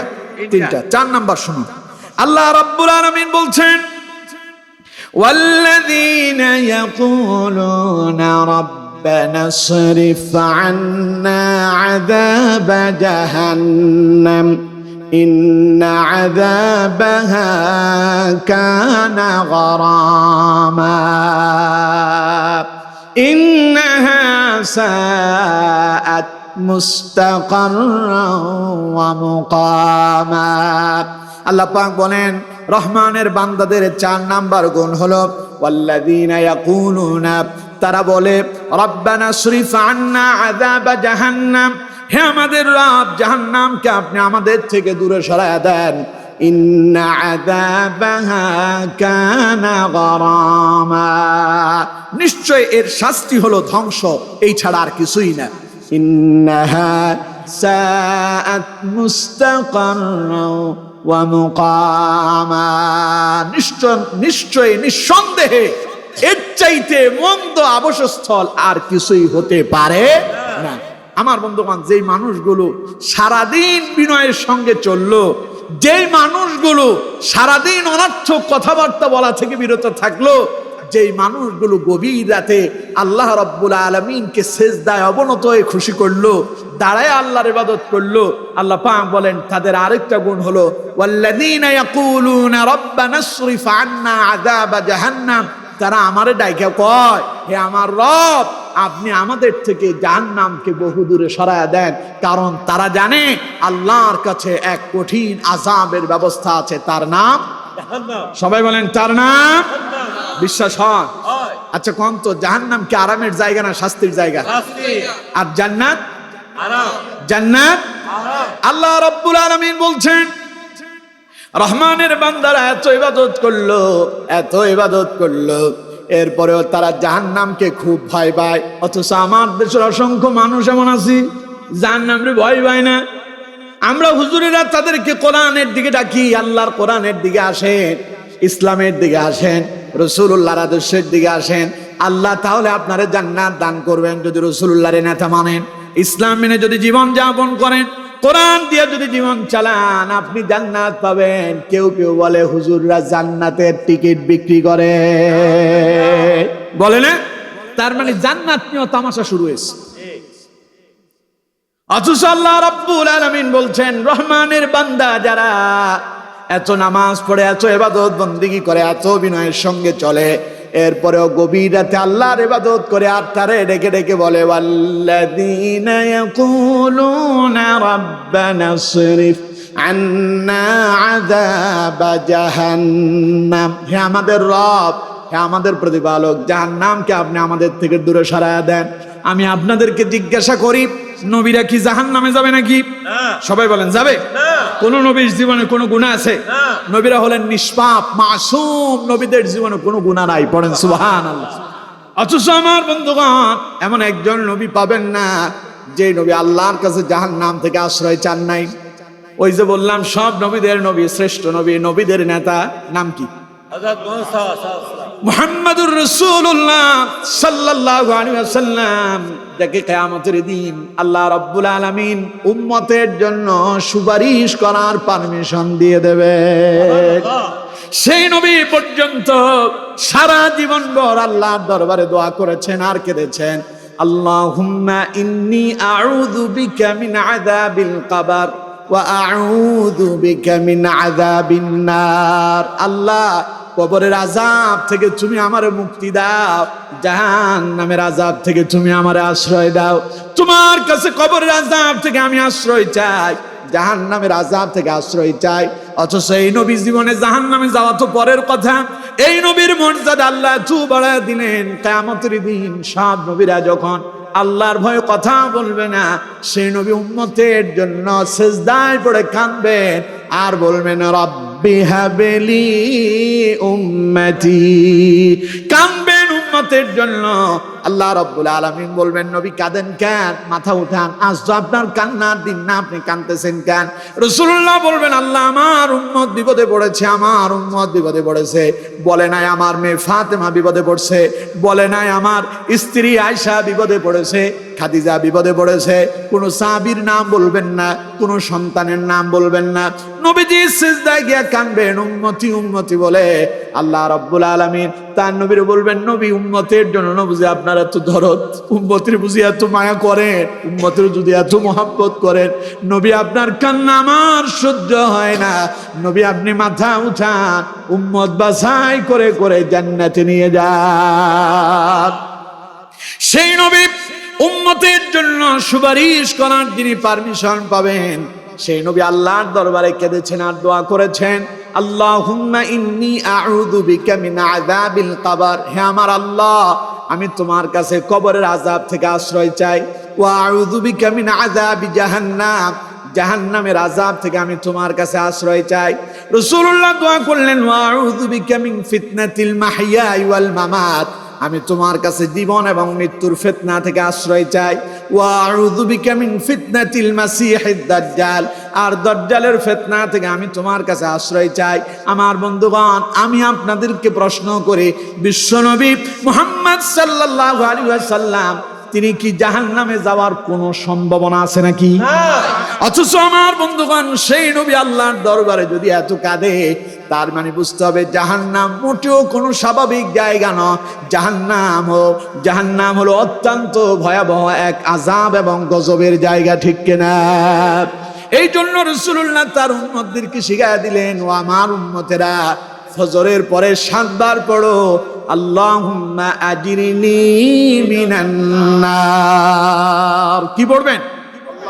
আল্লাহুম্মা আজিরনি মিনান নার, আল্লাহুম্মা আজিরনি মিনান নার, আল্লাহুম্মা আজিরনি মিনান নার। ফজরের পরে 7 বার, মাগরিবের পরে 7 বার। রাসূলুল্লাহ বলেছেন, আল্লাহর কোন বান্দা যদি ফজর পড়ে, মাগরিব পড়ে, এইভাবে যদি 7 বার এই দোয়াটা পড়ে, ফজরের পরে যদি পড়ে, আবার যদি মাগরিবের আগে যদি তার ইন্তেকাল হয়ে যায়, আল্লাহ তাকে জাহান্নাম থেকে মুক্তি দান করবে। কেউ যদি মাগরিবের পরে পড়ে 7 বার, ফজরের আগে যদি তার ইন্তেকাল হয়ে যায়, রাসূলুল্লাহ বলেন আল্লাহ রাব্বুল আলামিন তারে জাহান্নামের আযাব থেকে নাজাত দিয়ে দেবে। এখন নামাজ ছাড়া নাকি? কথা কয় না। নামাজ যেমন পড়তে হবে, নামাজের উপরে দোয়া পড়তে হবে। তার মানে আমার বন্ধুগণ, ইবাদত চালাতে হবে, পাশাপাশি যার কাছে জাহান্নাম থেকে আশ্রয় চাইবেন তিনি কে? আল্লাহ রাব্বুল আলামিন বলছেন, রহমানের বান্দারা হলো এমন, তারা শুধু গভীর রাতে শুধু নামাজই পড়ে না, তারা শুধু বিনয়ের সঙ্গেই চলে না, তারা শুধু অনর্থক কথা বলা থেকে বিরতই থাকে না, বরং এরপরে তারা আরেকটা কাজ করে, ওয়াল্লাযীনা ইয়াকুলুনা রাব্বানা সরিফ আন্না আযাবা জাহান্নাম। তারা বলে, হে আমাদের রব, জাহান্নামকে আপনি আমাদের থেকে দূরে সরায় নেন, কারণ ইন্না আযাবাহা কানা গরামা, নিশ্চয়ই অবশ্যই নিঃসন্দেহে জাহান্নাম হলো ধ্বংসের কারণ। জাহান্নামে যাবে যারা, ধ্বংস হয়ে যাবে তারা, ঠিক কিনা? ইন্নাহা সাআত মুস্তাকাররান ওয়া মুকামা। আল্লাহ তাআলা বলছেন, রহমানের বান্দারা বলে, হে আল্লাহ, বসবাসের জন্য জাহান্নামের মতো এমন নিকৃষ্ট জায়গা আর কিচ্ছু নাই। এইভাবে তারা আল্লাহর কাছে দোয়া করতে থাকে। এরপরে আল্লাহ রাব্বুল আলামিন তাদের পরবর্তী 5 নাম্বার গুণ এবং 6 এবং 7 তিনটা একসাথে পরের আয়াতে বললেন, ওয়াল্লাযীনা ইযা, না এখানে 5 নাম্বার গুণ বলা হচ্ছে, ওয়াল্লাযীনা ইযা আনফাকু লাম ইউসরিফু ওয়া লাম ইয়াকতুরু ওয়া কানা বাইনা যালিকা কাওয়ামা। আল্লাহ পাক বলছেন, রহমানের বান্দাদের আরেকটা গুণ হলো, ওয়াল্লাযীনা ইযা আনফাকু, যখন তারা খরচ করে, লাম ইউসরিফু, তখন তারা অপচয় করে না। সুবহানাল্লাহ বলেন না। ওয়া লাম ইয়াকতুরু, আবার কৃপণতাও করে না। ওয়া কানা বাইনা যালিকা কাওয়ামা, বরং তারা মধ্যম পন্থা অবলম্বন করে। সুবহানাল্লাহ।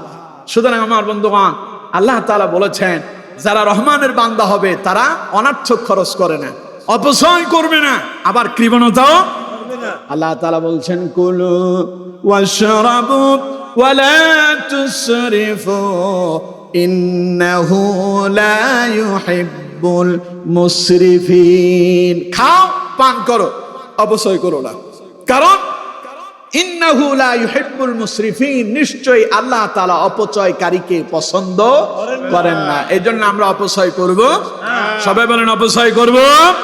যতটুকুন আল্লাহ তাআলা দিয়েছেন, এটাতে আমরা যতটুকুন ক্ষমতা আছে সাধ্য অনুযায়ী অনর্থক খরচও করব না, আবার কৃপণতাও করব না। কারণ রাসূলুল্লাহ বলেছেন, হাদিসের ভিতরে এসেছে, লা ইয়াদখুলুল জান্নাতা বাখিলুন। রাসূলুল্লাহ বলেছেন, কৃপণ লোক জান্নাতেই যাবে না। নাউজুবিল্লাহ বলেন না, কৃপণ যাবে না জান্নাতে। আবার যারা অপচয় অপব্যয় করে আল্লাহ তাআলা বলছেন ইন্নাল মুবাজ্জিরিনা কানু ইখওয়ানাশ শায়াতিন, অপচয়কারী হলো শয়তানের ভাই। শয়তান যদি কারো ভাই হয় ও কি আপনারে জান্নাতে নেবে না জাহান্নামে নেবে? আর আল্লাহ যদি আপনারে অপছন্দ করে আপনি কি জান্নাতে যাওয়ার সম্ভাবনা আছে? এর জন্য আমার বন্ধুগণ, রহমানের বান্দারা তারা অপচয়ও করে না, কৃপণতাও করে না, বরং মাঝামাঝি যেটা তারা সেটা অবলম্বন করে। এই গেল কয়টা? 5টা। আস্তে আস্তে এখন শেষ করে দিচ্ছি আমার বন্ধুগণ। এবার 6 নাম্বার গুণটা শুনুন। আল্লাহ পাক বলছেন والذين لا يدعون مع الله إلها آخر ولا يقتلون النفس التي حرم الله إلا بالحق ولا يزنون। একসাথে এখানে 3টা গুণের কথা বললেন।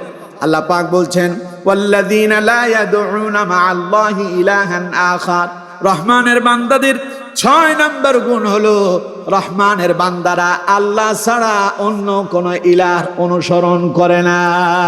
বলেন তো দেখি আমাদের ইলাহ কয়জন? একজন। চিল্লায় বলেন আমাদের ইলাহ কয়জন? সবাই পড়ুন লা ইলাহা ইল্লাল্লাহ, লা ইলাহা ইল্লাল্লাহ, লা ইলাহা ইল্লাল্লাহ মুহাম্মাদুর রাসূলুল্লাহ। পড়েন সাল্লাল্লাহু আলাইহি ওয়াসাল্লাম। কি বললাম? লা ইলাহা ইল্লাল্লাহ, আল্লাহ ছাড়া আর কোন ইলাহ নাই। আল্লাহ কয়জন? একজন। একচ্ছত্র মালিক যিনি সমগ্র বিশ্ব জগতের, তিনি কে? আল্লাহ। তার মানে আল্লাহ ছাড়া কোনো আইনদাতা নাই, আল্লাহ ছাড়া কোনো বিধানদাতা নাই, রিজিক দাতা নাই, হায়াত দাতা নাই, মৃত্যু দাতা নাই। সকল ক্ষমতার একচ্ছত্র মালিক যিনি, তার নাম কি? ওয়াল্লাহু আলা কুল্লি শাইইন কাদির, তিনি সকল ক্ষমতার একচ্ছত্র মালিক। পড়েন সুবহানাল্লাহ। আমার বন্ধুগণ, আল্লাহ তাআলা বলছেন রহমানের বান্দারা আল্লাহ ছাড়া অন্য কোন ইলাহকে ডাকে না। তার মানে তারা একজনের গোলামি করে, একজনকে ডাকে। বিপদে পড়লেও আল্লাহরে ডাকে, মুসিবতে আল্লাহরে ডাকে, সুখেও আল্লাহরে ডাকে, দুঃখেও আল্লাহরে ডাকে। সুখে থাকলে পড়ে আলহামদুলিল্লাহ, আর দুঃখে থাকলে পড়ে ইন্না লিল্লাহ। তার মানে তারা যখন সুখে থাকে তখন আল্লাহর প্রশংসা করে, বিপদে পড়লে বলে ইন্না লিল্লাহি ওয়া ইন্না ইলাইহি রাজিউন, নিশ্চয়ই আমরা সবাই আল্লাহর বান্দা, ফেরত যাব আমরা আল্লাহর কাছে। সুবহানাল্লাহ। তার মানে আমার বন্ধুগণ, রহমানের বান্দারা সব সময় একজনকে ডাকবেন, তিনি কে? আল্লাহ। আপনারা কারে ডাকবেন? আল্লাহ। কেউ কেউ আবার মাঝে মধ্যে খাজা বাবারেও ডাকে, আছে না নাই? আরো জোরে বলেন, আছে না নাই?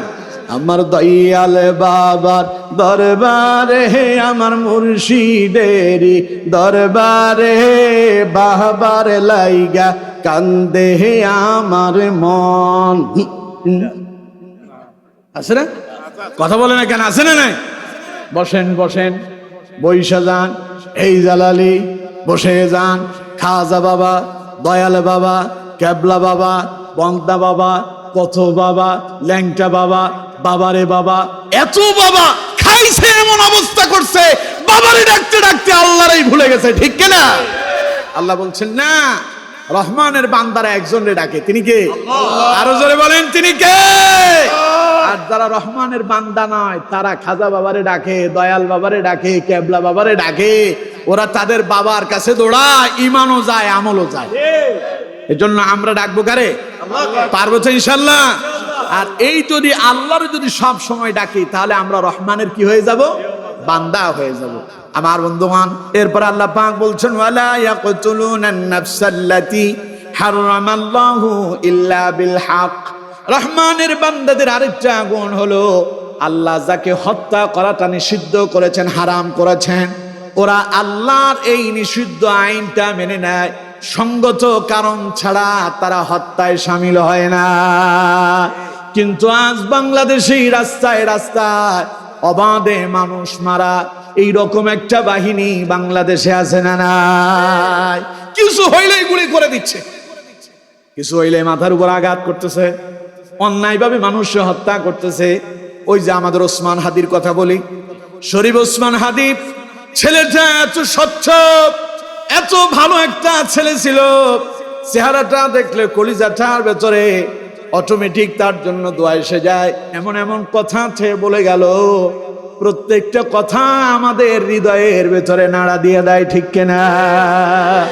বলেছিল আমি জানি ওরা আমারে বাঁচতে দেবে না, আমারে মেরে ফেলবে, আমি মরে যাব, আমি জানি আমারে গুলি করে মারবে, ওরা হয়তো আমার মাথাতে গুলি করবে। এই কথাটা উসমান হাদি বলেছিল।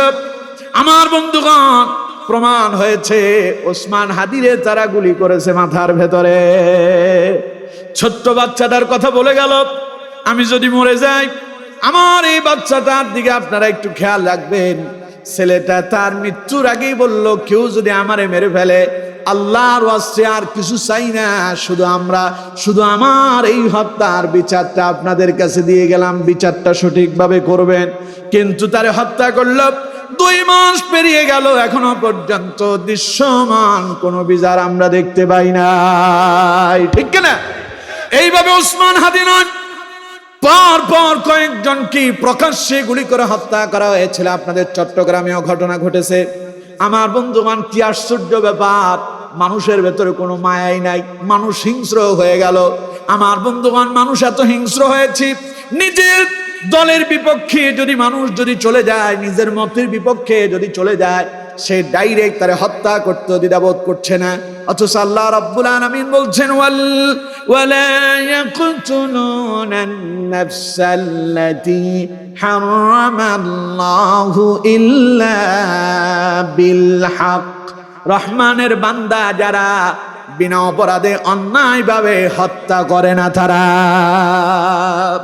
তার মানে রহমানের বান্দারা সন্ত্রাস করতে পারে না, রহমানের বান্দারা চাঁদাবাজি করতে পারে না, রহমানের বান্দারা দুর্নীতি করতে পারে না, রহমানের বান্দারা অন্যায়ভাবে মানুষের উপরে জোর জবরদখল চালাতে পারে না, রহমানের বান্দারা টেন্ডারবাজি করবে না, চাঁদাবাজি করবে না, রহমানের বান্দারা একজনের গোলামি করবে। বলেন তো তিনি কে? তার মানে যারা সন্ত্রাস করে, যারা চাঁদাবাজি করে, রাহাজানি করে, অন্যায়ভাবে মানুষ হত্যা করে, ওদের সাথে আমাদের মুসলমানদের কোনো সম্পর্ক, জোরে বলেন সম্পর্ক। আমরা আছি সেখানে ইসলাম এবং কোরআন সুন্নাহ যেখানে, ঠিক কিনা? ইসলামের বিরুদ্ধে যদি কেউ যায়, সে যদি আমার বাপও থাকে, তারে আমরা মানি না। আমার বাপও যদি ইসলামের বিপক্ষে অবস্থান নেয়, আমরা তারে মানবো না। আমার ভাই হলেও মানবো না, আমার দলের নেতা হলেও মানবো না। ইসলাম আছে যেখানে, আমরা আছি সেখানে, ঠিক কিনা? আমার নেতা যত বড় নেতাই হোক, নেতা যদি ইসলামের বিপক্ষে অবস্থান নেয়, আমরা তার সঙ্গে নাই। পারবো তো ইনশাআল্লাহ? যেখানে হত্যা হবে, যেখানে মানুষের উপরে নির্যাতন হবে, যারা সন্ত্রাস করবে, চাঁদাবাজি করবে, নৈরাজ্য করবে, টেন্ডারবাজি করবে, দখলদারি করবে, ওদের সাথে আমাদের কোনো সম্পর্ক, ওদের সাথে আল্লাহরও সম্পর্ক। আল্লাহ বলছেন এটা রহমানের বান্দাদের স্বভাব নয়। এরপরে আল্লাহ রাব্বুল আলামিন রহমানের বান্দাদের আরেকটা গুণ বললেন, ওয়ালা ইয়াজনুন। রহমানের বান্দারা জিনা করে না, ব্যভিচার করে না। জিনা আমাদের দেশে আছে না নাই? স্বাধীনতার 54 বছর, এই স্বাধীনতার 54 বছরে একটা রাত আপনি দেখাতে পারবেন না যেই রাতে জিনা ব্যভিচার হয় নাই, দর্শন হয় নাই। বরং এমন এক দেশ আমরা বসবাস করছি, যেই দেশে 90% মানুষ মুসলমান, সেই দেশের 5 বছরের শিশু থেকে শুরু করে 80 বছরের বৃদ্ধা পর্যন্ত নিরাপদ নয়, ঠিক কিনা? 5 বছরের শিশু পর্যন্ত ধর্ষণের শিকার হচ্ছে, 80 বছরের বৃদ্ধা পর্যন্ত ধর্ষণ হচ্ছে। আজকের ফেসবুকে একটা খবর দেখলাম, এরকম এক বৃদ্ধা বলছে এক ছেলে তারে নানি ডাকছে, নানি এবং নাতির সম্পর্ক। এই ছেলে তার ঘরের ভেতরে ঢুকে তাকে ঘুমের একটা ওষুধ খাওয়ায় দিল। সে ওষুধ খাওয়ায় দিয়া তাকে বিবস্ত্র করে দর্শন করেছে এবং তার ঘরের ভেতরে থাকা অর্থ সম্পদ সব লুট করে পালায় গেছে। মানুষের চরিত্র কত খারাপ হতে পারে, এমন এক দেশে বসবাস করছি। ফেসবুক, ইউটিউব, পত্রিকা খুললে দেখতে পাই আপন বাবা তার মেয়েকে দর্শন করছে, ভাই তার বোনকে দর্শন করছে। এমন এক দেশে আমরা বসবাস করছি, জাহিলিয়াতের চাইতে আমরা নিম্ন পর্যায়ে পৌঁছায় গেছি, ঠিক কিনা? এই যদি আমাদের দেশের চিত্র হয়, চিল্লায়া যদি আমরা বলি আমরা 90% মুসলমানের দেশ আমাদের, পৃথিবীর দ্বিতীয়তম বৃহত্তর মুসলিম দেশ, শুধু মুখেই থাকলো, বাস্তবে আমরা তার নমুনা আমরা পেশ করতে পারি নাই। ঠিক কিনা? জোরে বলেন ঠিক কিনা? আমি আপনাকে প্রশ্ন করতে চাই, আপনার স্ত্রী দর্শন হোক আপনি চান? আপনাদের এই কক্সবাজারের ঘটনা গত 2 বছর আগে নাকি গত বছরের ঘটনা আমার ঠিক স্মরণ নাই, এক মহিলাকে সন্ধ্যাবেলায় 7-8 জন মিলে দর্শন করেছিল। গত বছরের ঘটনা। কি মারাত্মক ঘটনা ঘটছে! কোথায় আমরা যাচ্ছি এখন? আপনি কি চান আপনার স্ত্রী দর্শিতা হোক? আপনি চান আপনার মেয়ে দর্শিত হোক? আপনি চান আপনার বোন দর্শিত হোক? এখান থেকে ফিরে আসতে হলে কোরআন এবং ইসলামের বিকল্প নাই। স্বাধীনতার 54 বছরে এই রাষ্ট্র কোরআন দিয়ে চলে নাই। এই দেশ থেকে ইফটিজিং বন্ধ হয় নাই, দর্শন বন্ধ হয় নাই, জেনা বন্ধ হয় নাই, এই দেশ থেকে মদ বন্ধ হয় নাই, জুয়া বন্ধ হয় নাই, চাঁদাবাজি বন্ধ হয় নাই, টেন্ডারবাজি বন্ধ হয় নাই। বন্ধ হবে কি করে? 54 বছরে আল্লাহর কোরআন দিয়ে রাষ্ট্র চলে নাই।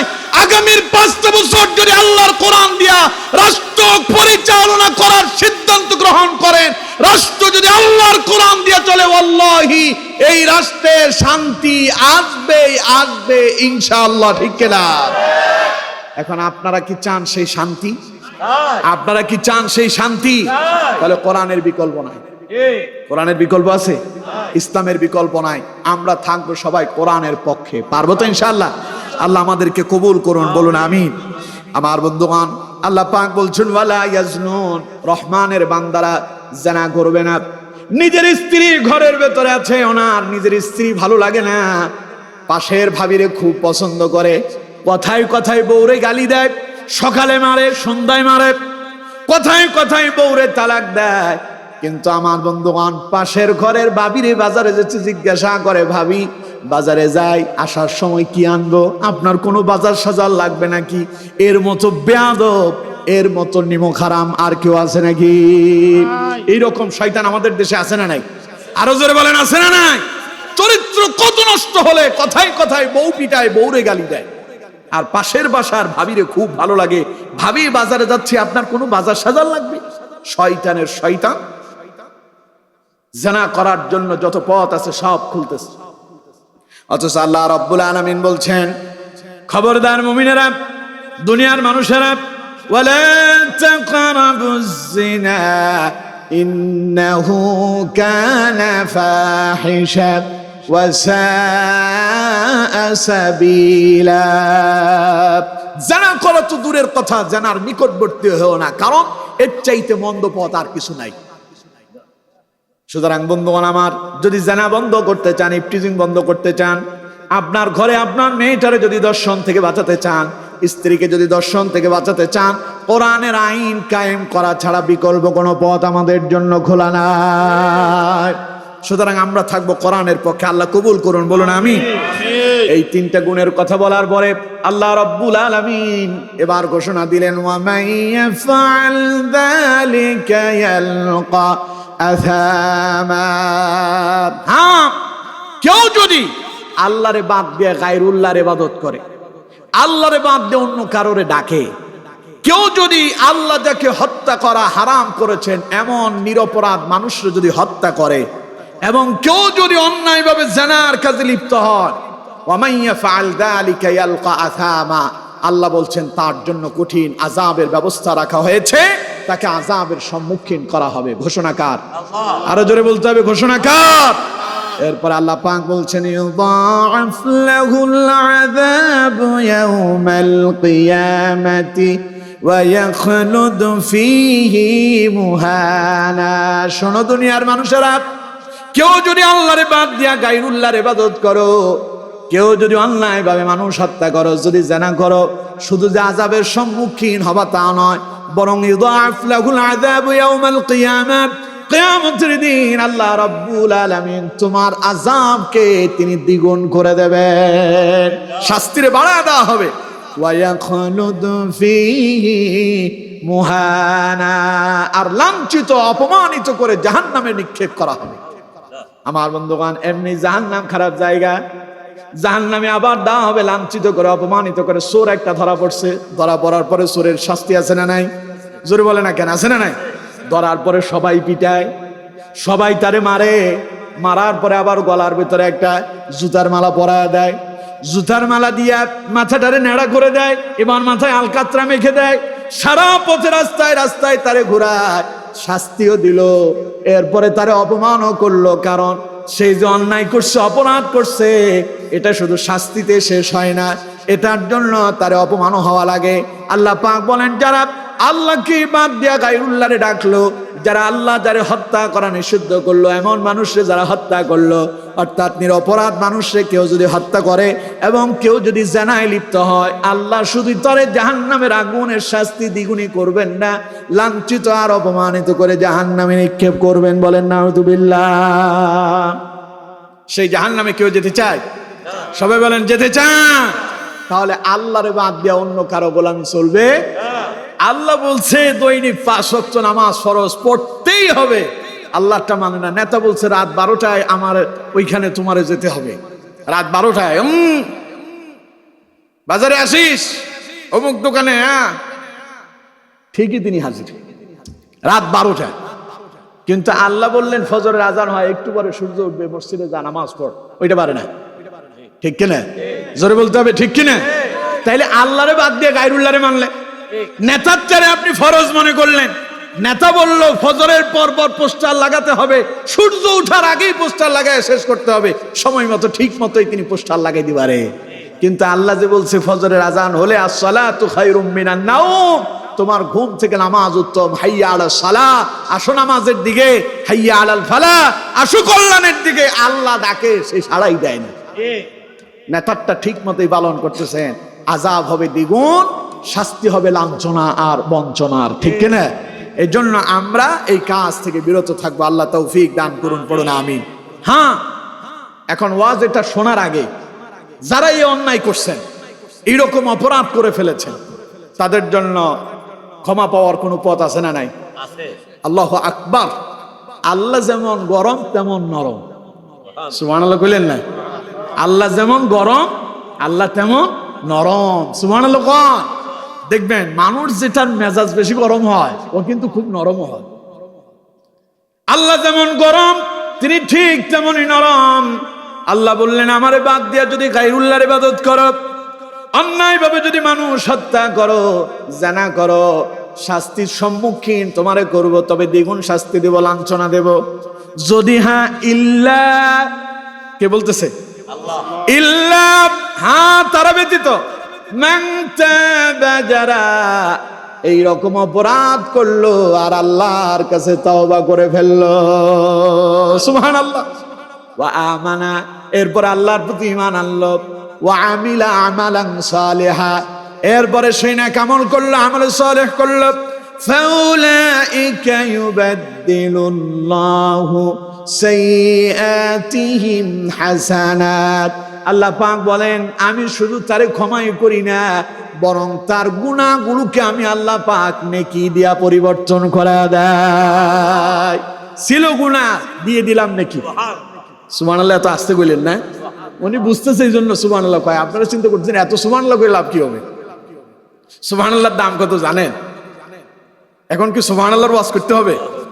পুরুষ খুলে মনে হয় কবে যেন একবার বলছিলাম সুবহানাল্লাহর ওয়াজ। হযরত সুলাইমান আলাইহিস সালাম আসমান দিয়ে তক্তা দিয়ে উড়ে যাচ্ছেন, বিমানের কোনো পাইলট নাই, কোনো রাডার নাই, কোনো মেশিন নাই, কোনো যন্ত্র নাই, আসমানে চলছে বিশাল গতিতে তার সেই প্লেন, তক্ত। এই তক্ত দেখে জমিন থেকে একজন লোক বলল সুবহানাল্লাহ। কি বলছে? সুবহানাল্লাহ। সুলাইমান আলাইহিস সালাম সেখানে শুনছে। কোনো রাডার নাই, কোনো টেলিফোন নাই, কোনো রিমোট নাই। সুলাইমান আলাইহিস সালাম বললেই এটা থামে, বললেই এটা দৌড়ে। সুবহানাল্লাহ কোন? সুলাইমান আলাইহিস সালাম তাড়াতাড়ি তার সেই বাহনকে নির্দেশ করলে, এই তাড়াতাড়ি জমিনে অবতরণ করো, ল্যান্ড করো দ্রুত, ইমার্জেন্সি ল্যান্ড। হযরত সুলাইমান আলাইহিস সালাম বলতে দেরি, জমিনে নামতে দিবি না। লোকটা ভয়ে থরথর করে কাঁপতেছে। তার সামনে এসে সুলাইমান আলাইহিস সালামের বিশাল তক্ত দাঁড়ায় গেছে। সে বলতেছে, আল্লাহ নবী, আল্লাহর কসম আমি আপনারে গালি দেয়নি, আল্লাহর কসম আমি কোনো খারাপ কথা বলি নাই, আমি তো খালি একবার সুবহানাল্লাহ বলছি।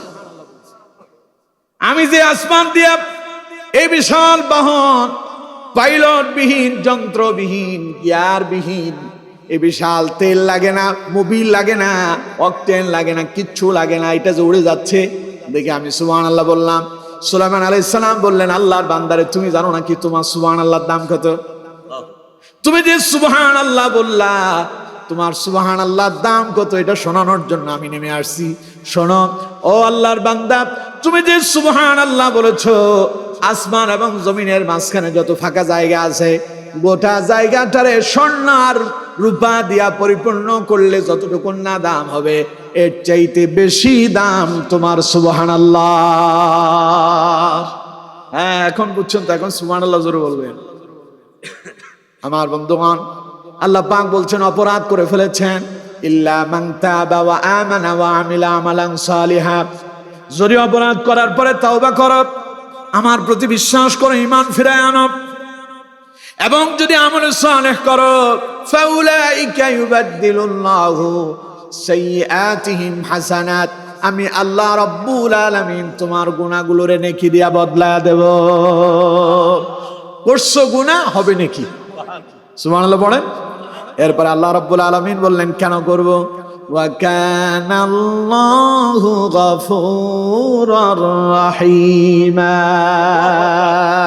কারণ আমি হলাম বিশাল ক্ষমাশীল এবং অসীম দয়ালু। সুবহানাল্লাহ। এতক্ষণ বড় বড় গরম গরম কথা বললেন, এবার নরম করলেন। ভয় পাইও না, অন্যায় করছো আমারে বলো, মাফ চাও, ক্ষমা চাও, ক্ষমা করব, কারণ আমি এমন রহমান, আমি এমন রহিম, আমি এমন দয়ালু। তুমি অন্যায় করো আর আমারে ডাকলে আমি আল্লাহ তোমারে মাফ করে দেব। এবার আমি প্রশ্ন করি, এখানে গুনাহ করেন না এরকম কেউ আছে? হাত তোলেন যে জীবনে গুনাহ করেন নাই। আছেন? তাইলে আমরা সবাই গুনাহ করছি, করছি না? কথা বলেন, করছি না? এখন আমরা যদি আল্লাহর কাছে ক্ষমা চাই, আল্লাহ মাফ করবেন না?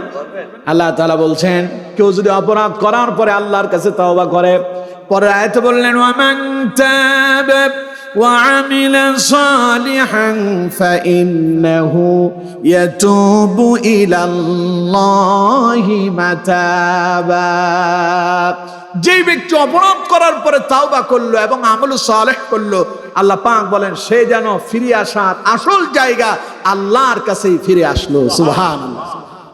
কারণ তুমি নামাজ পড়ো নাই, অন্যায় করছো, সন্ত্রাস করছো, চাঁদাবাজি করছো, মানুষ হত্যা করছো, গান বাজনা শুনছো, এগুলো রহমানের বান্দার কাম না।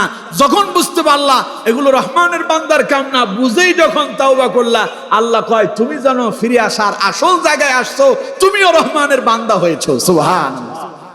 এবার আল্লাহ রাব্বুল আলামিন রহমানের বান্দাদের আরো কয়েকটা গুণের কথা বর্ণনা করলেন। আল্লাহ পাক বলছেন, এগুলো বলার পরে আরেক নতুন গুণ আল্লাহ পাক বলছেন, ওয়াল্লাযীনা লা ইয়াশহাদুনা আয-যুরা ওয়া ইযা মাররু বিল-লাগwi মাররু কিরামা। এইখানে একসাথে দুইটা গুণের কথা বললেন। আল্লাহ পাক বলছেন, ওয়াল্লাযীনা লা ইয়াশহাদুনা আয-যুর, রহমানের বান্দারা মিথ্যা সাক্ষ্য দেয় না। ওয়া ইযা মাররু বিল-লাগwi মাররু কিরামা, রহমানের বান্দাদের আরেকটা গুণ বৈশিষ্ট্য হলো, যখন কোথায় কোনো অসার ক্রিয়াকলাপ হয়, অর্থাৎ গান বাজনা হচ্ছে, অশ্লীল মন্দ কাজ হচ্ছে, রহমানের বান্দারা যদি সেখানে থাকে, সম্মান বজায় রেখে ভদ্রতার সঙ্গে সেখান থেকে কেটে পড়ে। সুবহানাল্লাহ। এখানে গান বাজনা হচ্ছে, গাল মন্দ হচ্ছে, মন্দ কথা হচ্ছে, রহমানের বান্দারা দাঁড়ায় দাঁড়ায় সে দৃশ্য দেখে না, বরং তারা পাশ কেটে নিজেদের সম্মান বজায় রেখে সেখান থেকে বিদায় হয়ে যায়। আর রহমানের বান্দারা মিথ্যা সাক্ষ্য দেয়। আমাদের দেশে মিথ্যা সাক্ষী আছে না নাই? মিথ্যা সাক্ষ্য দিয়ে আল্লামা সাইদিকে 13 বছর জেলখানায় বন্দী রাখা হয়েছিল, ঠিক কিনা? মিথ্যা সাক্ষ্য দিয়েই এই দেশের ইসলামী আন্দোলনের প্রথম সারির নেতাদেরকে ফাঁসির কাস্তে ঝুলানো হয়েছিল, ঠিক কিনা? মিথ্যা সাক্ষ্যের মধ্য দিয়েই আল্লামা সাইদির মতো ব্যক্তি, যিনি জীবনের 50 বছর আল্লাহর কোরআনের দাওয়াত দিলেন, যার আলোচনা শুনে হাজারের অধিক মুসলিম কালেমা পড়ে মুসলমান হলো, সেই মানুষটারে তারা অপচিকিৎসা দিয়া বিষাক্ত ইনজেকশন পুশিং করে হত্যা করেছে, ঠিক কিনা?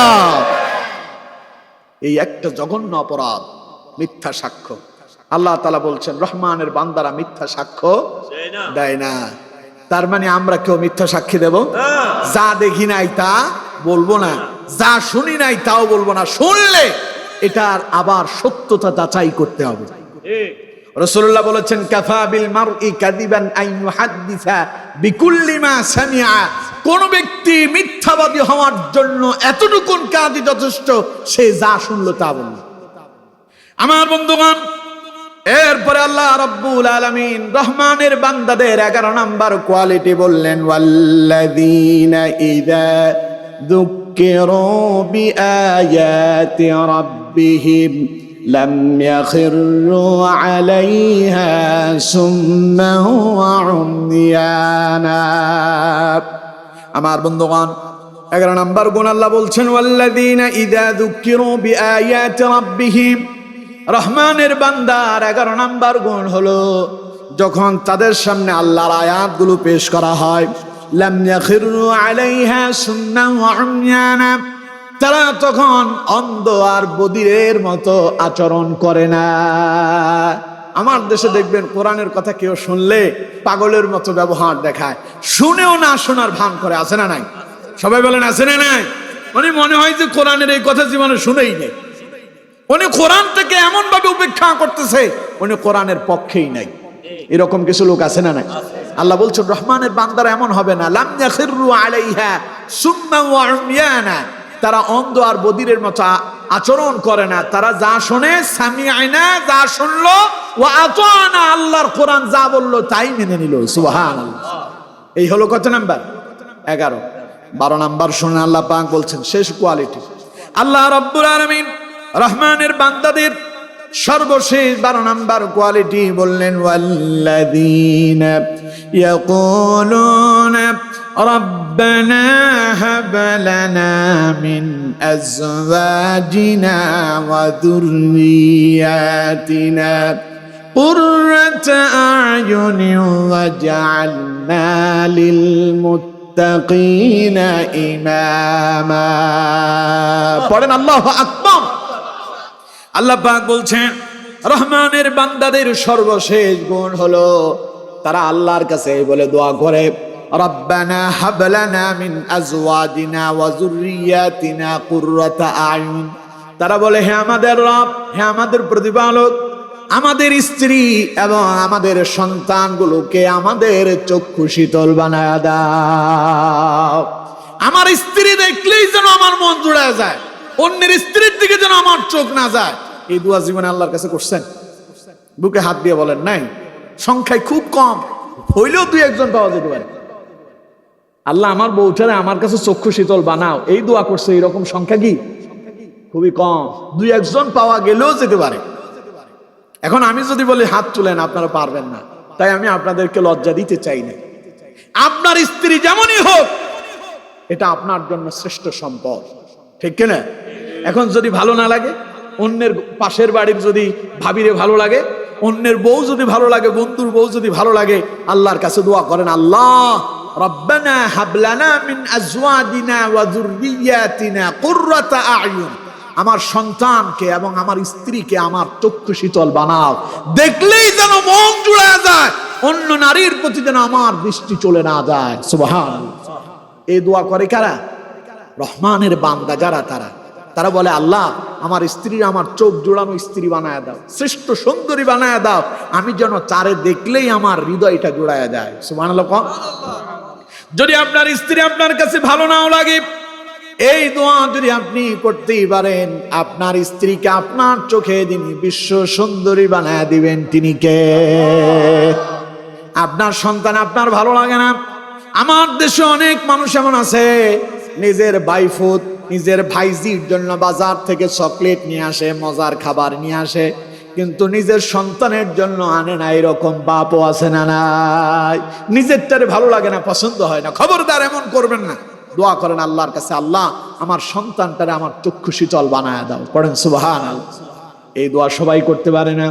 আল্লাহ পাক বলেন যারা রহমানের বান্দা তারাই এই দোয়া করে, আল্লাহ রব্বানা হাব লানা মিন আজওয়াজিনা ওয়া যুররিয়াতিনা কুররাতা আয়ুন, হে আমার রব, আমার প্রতিপালক, আমার স্ত্রী আর আমার সন্তানগুলোর তুমি আমার চক্ষু শীতল বানায় দাও।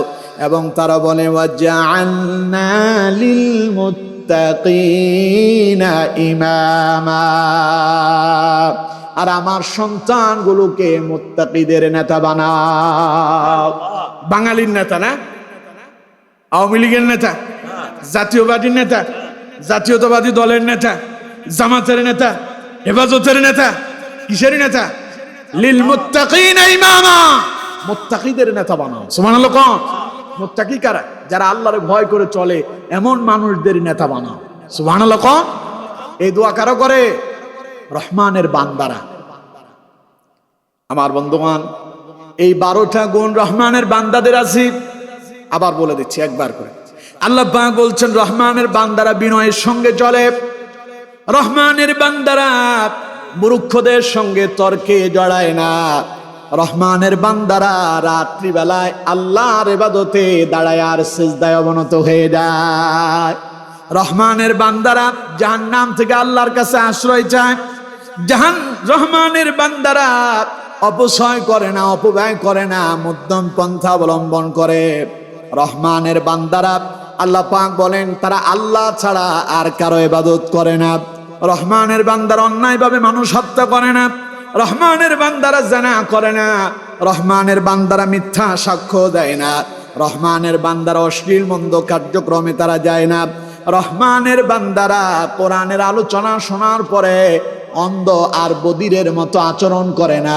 12 নাম্বার বললেন রহমানের বান্দারা আল্লাহর দরবারে স্ত্রী আর সন্তানের জন্য দোয়া করে, তাদেরকে আমার চক্ষু শীতল বানায় দাও, আর সন্তানদেরকে মুত্তাকিদের নেতা বানাও। সুবহানাল্লাহ। এবার আল্লাহ পাক বলছেন, ও দুনিয়ার মানুষেরা, রহমানের বান্দা যারা হলাম, এই 12টা গুণ যারা অর্জন করেছো, পুরস্কার কি বাবা শোনো। উলাইকা ইউজজাউনাল গুরফাতা বিমা সাবারু ওয়া ইউলাক্কাউনা ফিহা তাহিয়াতান ওয়া সালামা। এই 12টা গুণ যারা অর্জন করলেন, পুরস্কার হলো উলাইকা ইউজজাউনাল গুরফা, আল্লাহ জান্নাতে তাদের জন্য ঘর বানায় রেখেছেন। সুবহানাল্লাহ। আল্লাহ তাদেরকে জান্নাতের ঘর উপহার দিবেন বিমা সাবারু, কারণ তারা ছিল ধৈর্যশীল। এই কাজগুলো করতে ধৈর্যের দরকার আছে না নাই? তারা ধৈর্যশীল ছিল। আল্লাহ পাক বলেন, এই জন্য জান্নাতে তাদের জন্য আমি ঘর তৈরি করে রেখেছি।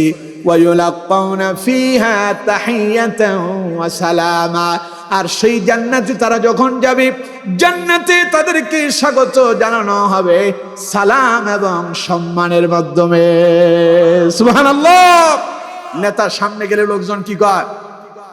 অমুক নেতা ভয় নাই, রাজপথ ছাড়ি নাই, নেতা তুমি এগিয়ে চলো, আমরা আছি তোমার সাথে, ঠিক না?